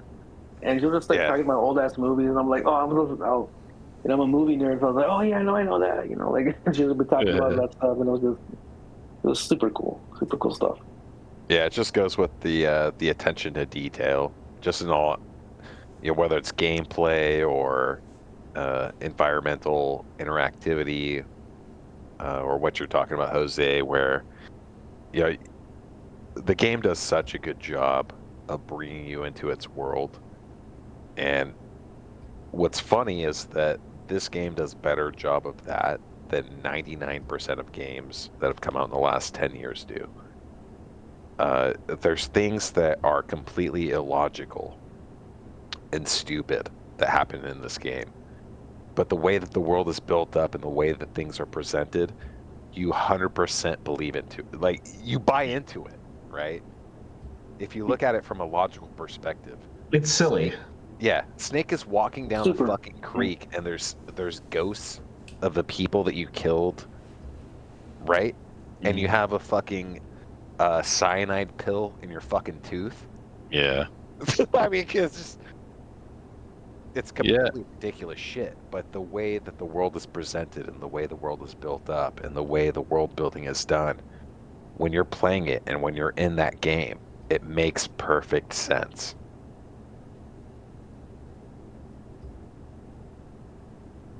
Oh man. Yeah. Nuts ass game, dude. All right. Any final words? Maybe one of the most. Where is it? Can you find the boss fight? One of the most iconic final boss fights with the flowers. Yeah. Why can't I flowers? Yeah. Bro, the boss that ran terribly, but it looked super cool. Where is it? Okay, shit. There it is. So dope, dude. Yeah. This was such a fun fight too. It's to the music. It is like the thing they did the fucking Snake Eater song like a fucking 007 movie. Yeah, that was the thing. This game felt like a Bond movie too. That was the other thing.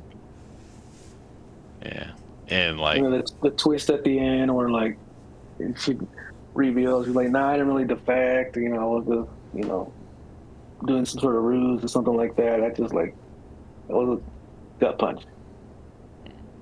She's the ultimate patriot. She takes the heat. Yep. Real quick. So on Subsistence, there was like these really weird cutscenes that the developers made to fuck around. Craig, do you remember this shit? No. Jose knows what I'm talking about. There's one where, do you remember at the end of the actual game, the CIA director tries to shake Snake's hand and Snake snubs him and he just fucking walks past him. He's like, yeah, bro.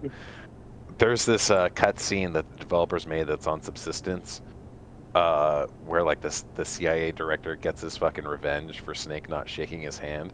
It's some of the funniest shit ever. Oh, you know what? I do kind of remember that. So fucking. There's a bunch of them like that. Super goofy. Yeah. It's hella weird. Or where he misses his that first parachute jump, like he misses the landing, he just dies, and it does the game over screen. Yeah. Kojima. Yeah. What a guy. Times. And it's like thematic, right? This whole game, you're sitting around here with camouflage, and you get to this fight, and I remember it being like, "Fuck, I can't see her." And it's like, yeah, she's camouflage. You are learning from the boss. This is like her final fucking lesson, kind of illustrating all of that. One of the super dope little weird features of the 3DS version is that you could take pictures of things in real life and turn that into your camouflage. Mm-hmm. Very cool, dude. Oh, really? Sick. Yeah. I didn't know that. That's dope. Yeah. Yeah, I didn't know that either. That's cool though. Yeah. Very cool feature. You can kind of break the game that way because you could just be like, oh, I'm in some brown area. I'm going to go outside and take a picture of dirt, and I can apply that and get like 90% camouflage. You know what I'm saying? It's pretty dope, though. It's pretty dope. All right, last thing for tonight. We've been thugging it out. Oh, Jesus. Lifing? All right, I'm gonna let Chris talk, and I'm gonna go like take a smoke, or I'm gonna develop a smoking habit. Oh, man. We're talking about Witcher 3. I have to take a massive piss right now. Yeah. Should we take a collective 5? Sure. Or maybe 2 minute? However long it takes for me to take a piss, and I'll gladly talk about Witcher. Yeah. Average bladder empty time is 30 seconds. Yeah. Yeah. I'll grab BRB. All right. All right, I'll go too.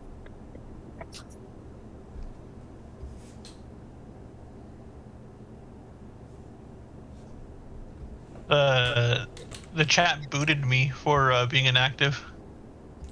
Did it Sent really? me to it sent me to Dino's asleep. That's funny. Yeah, I was like, what the hell happened? And it's like, oh, we moved you because you haven't been active in like 30 minutes. I'm like, what? So Witcher 3 is number 3 on Chris R's list. Who is the other Witcher 3?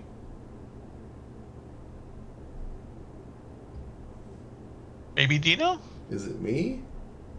Is it Dino? Is it you? That sounds like you. I can see that being on your list. So I have Gwent on my list. Oh, okay. I think Craig hasn't played it, right? Or hasn't beat it? I don't think so. Oh, it's Jose. I can't imagine. Craig, did you ever play The Witcher 3? Nope. Okay, I I was haven't gonna say, like, that doesn't seem like a installed. Craig game. Like a what? That doesn't seem like a Craig game. That's I'm like, I don't think it was him. Because we're trying to figure out who else had. It's Chris R. and someone else it's had. Chris. It's Chris and Jose. And Jose, yeah. Oh, okay. Yeah. I've always been curious about it. I actually tried to start with The Witcher 1, but that is such a stupid fucking game. It's so bad. It's so fucking bad, dude. I tried doing that with Skyrim, or not Skyrim, just that whole series, like the original. Yeah. Elder Scrolls the original 1. ones. Elder Scrolls. Yeah, and I'm like, oh, it's too old. You can't go back unless you have like some nostalgia for it. It's too old. Yeah. But I have it installed on my PS5. I think it was like free or something, so I have it ready to go to give it a shot.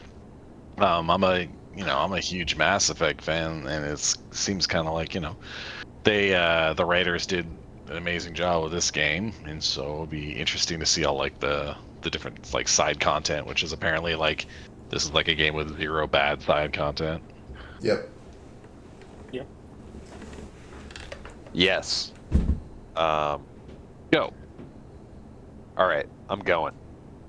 So Witcher 3, very good video game in my humble opinion. All right, guys, thanks for coming tonight. We did it. That's about what I was gonna say. So. Yeah, there's so many different things I love about this game, man. I remember when it was first shown, it was, this really nice cinematic with some really nice gameplay, and it was coming to, Xbox One early on and PC, and it looked to be like the proper evolution of what I played Skyrim for, right? Or Oblivion or Morrowind. And I remember hearing about Witcher 2 when it came out on the Xbox 360. It was kind of one of those sleeper hit games, and it came out of nowhere relatively, and I never really got around to it. I ended up buying a used copy of Witcher 2 on 360 years later for like $9 at GameStop. And like as I looked into the history and just kind of the backstory, I became more interested because I started looking into CD Projekt Red. I was like, who the fuck are these guys, right? And I find out about Witcher One, and it was developed using a subset of the fuck. I'm trying to remember what it's called, but it was the engine that BioWare used for like Neverwinter Nights and stuff like that.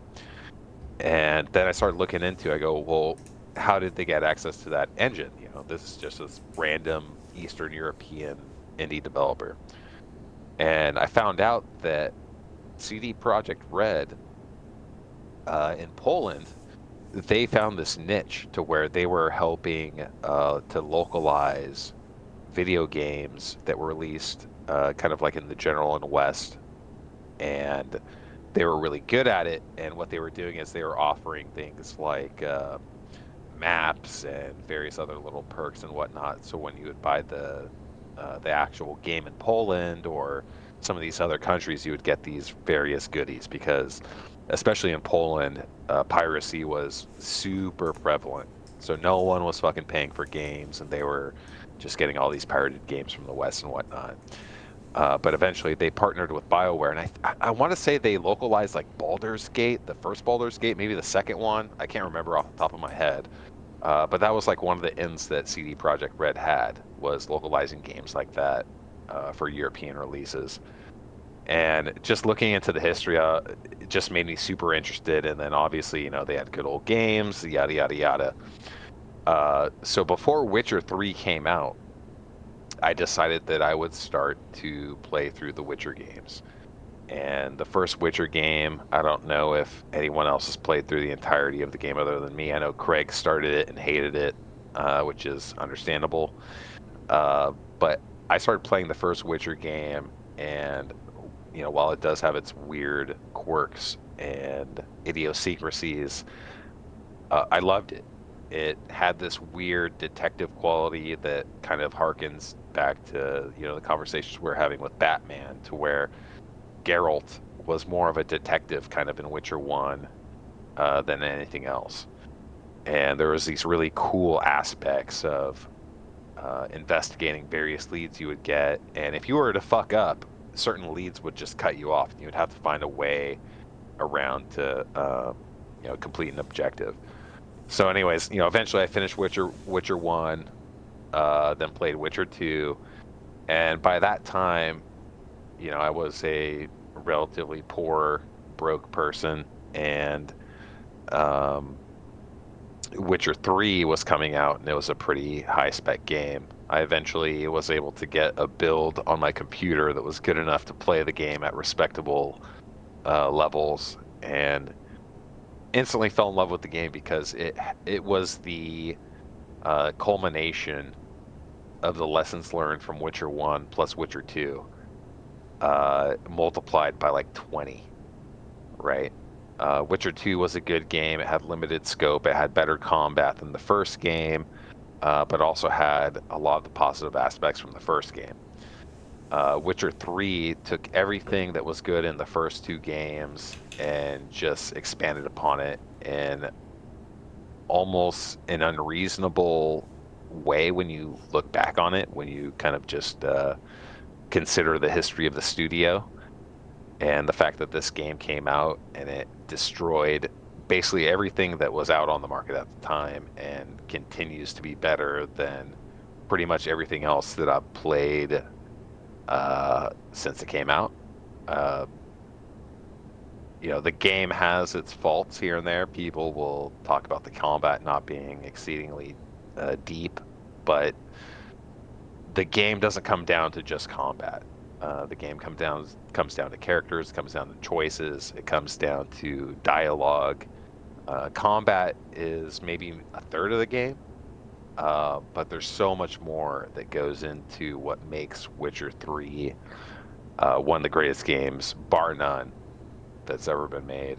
And I feel it's one of those games that if you just like video games, you will at the very least enjoy this game. All right. Yeah, it I has. mean, I haven't played it yet, so I have no frame of reference.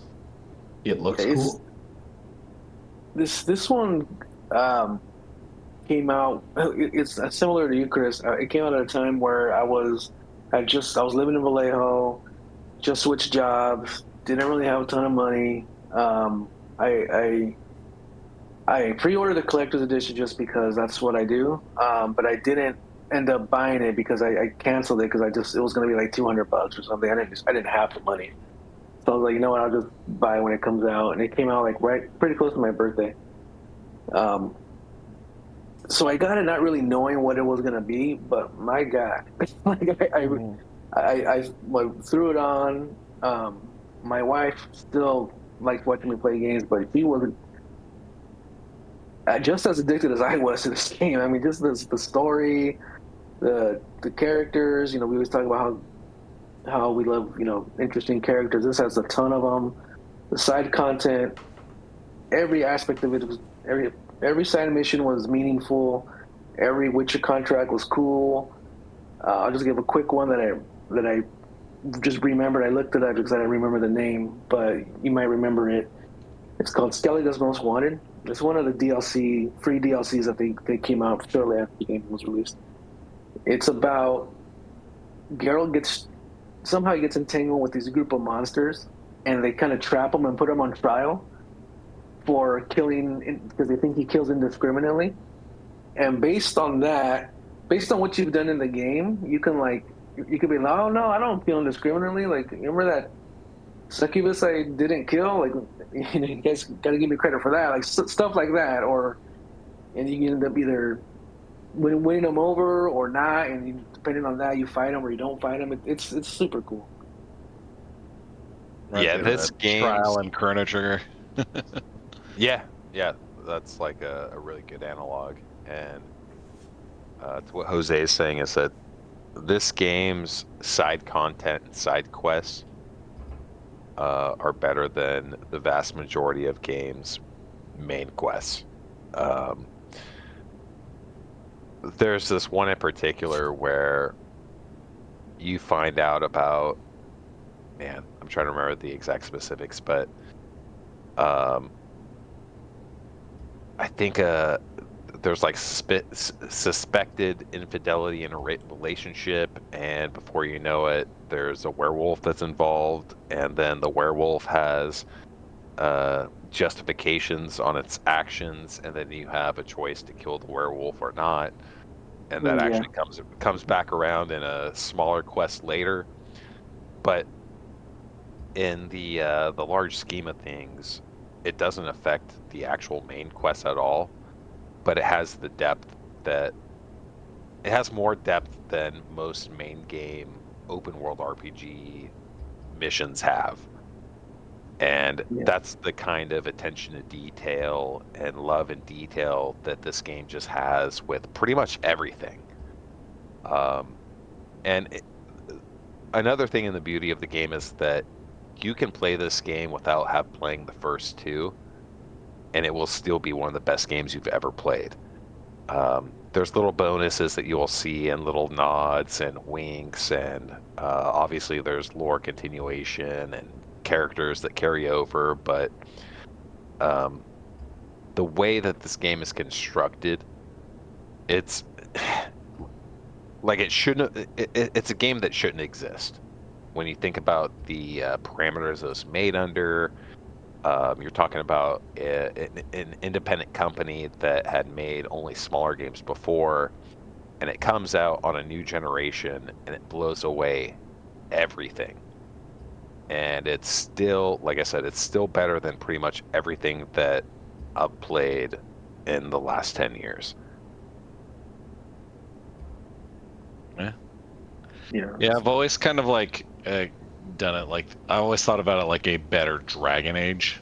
You know, you get the medieval setting, more mature story. You've got the spells, and you've got all the quests, but like all the characters and the quests and the writing are just infinitely better. First Dragon Age was great. Yeah, it's if you were to take the first Dragon Age and expand on the scope of it, 5 times, right? because the crazy thing about The Witcher is that it has small scope game of detail in a very large game. Mhm. And that kind of goes to what I was saying in terms of it's a game that shouldn't exist. When you look at what CD Projekt Red was, you're talking about studios that at the same time, at the beginning of the PS4 and Xbox One generation, were having issues, meeting those kind of expectations. You're talking about EA, you're talking about Activision, you're talking about multi-billion-dollar companies, and then you have this small company from Poland come out of nowhere and kick everybody's fucking ass. Yeah. Because this game was developed right like almost alongside, if I remember correctly, of like Fallout 4, right? And then when Fallout 4 comes out, this game just made it look like complete shit. Yep. Like Fallout 4 Exactly. was like this ancient game design, and then here comes Witcher 3 with like all this modern stuff that games are still copying to this day. I remember there was complaints when it came out about the movement, and that then CD Projekt Red made good on that and fixed the movement or something like that. Yeah, it was like 2 weeks later. Hairworks. Yeah. Well, there's also Uh, Hairworks. Yeah, Hairworks Yeah. tanked performance on PCs, but what Craig's talking about is just the responsiveness with the character movement, right? Okay. When the game first came out, with the initial release on launch day, it was more momentum based, and people thought that it was just not responsive enough. And then within a couple of weeks, CD Projekt Red patched it, and they added an alternative movement style to this day, where you can toggle between whichever style you prefer, where it's more based on putting priority on the animation versus just the priority on it being responsive. Yeah. But yeah, it's just it's another tale of a developer small group of people who just like they work together very well. And they're passionate and they make amazing things happen. And it's just another example. I think it helps that the source material is so good too. Like that's a big part of it. It's like if the source material was shit, like I don't think it would be nearly as good. Yeah, it definitely helps, but at the same time, what's interesting is that there were various controversies with the licensee and also the accuracy and perceived accuracy of how things would go, and because I guess Witcher 3, I haven't read any of the books, so I don't know jack shit outside of the games. Take various liberties and whatnot, but having that framework to build upon definitely fucking helps, man. But at the same time, you got to give CDPR even more credit, because there's so many different companies that have had really good source material to build upon, and they fucking shit the bed. Yeah. That's true. Yeah. Plenty of bad games based off good properties. Yep. They even made I don't remember if it was DLC or if it was in the main game, but they made a mission that specifically like addresses one of the main plot points of the first book. Between him and his love interest Jennifer, it's actually a really cool mission. But they did a mission specifically about that portion of the book. It's pretty cool. Word. Justin? Right. I know Justin played it, right? Yeah, I beat the whole game. The end. I beat the whole game. I agree with everything that has been said. The combat, I didn't find myself doing much in the way of the combat, like all of the equipment and stuff. I just kind of like equip whatever. I didn't really pay attention to that part of the game, but just like the story, characters, and writing. Witcher is the world is all about like or at least the introduction that you kind of get is that people are worse monsters than monsters are. That's kind of like the the first vibe that you get from playing the game, but it still always just like kind of keeps you guessing. Like you, like for example, not in this part, but in the thing that we were watching like right before, you followed some clues to and figured out that someone was an arsonist, and then the arsonist was like, hey, the person I know who's looking for me, but like they're a dwarf, and dwarves are doing all of these bad things, so don't turn me in, I'll pay you a bunch of money. And then there was a dialogue option that said like, no, I'm still turning you in, or fine, but no more arson. And then even after he said, no, you can't buy me out, there was another dialogue option that said, he says, fine, I'll fight you, and you can either like Jedi mind trick him and make him come with you, or you can fight him. And so like just from that one like dialogue option alone, there's like 4 different ways that can play out. And like of the 4 different ways that it can play out, like those 4 different ways can affect like another quest down the line, where somebody knows that what you picked in that quest, and it like affects how they like treat you, and just all that kind of stuff. It's just wild how much story stuff this game does. All right. Well, sounds like So it sucks. basically what we're saying is that this game does characters better than pretty much every other game. And Craig, What to find out?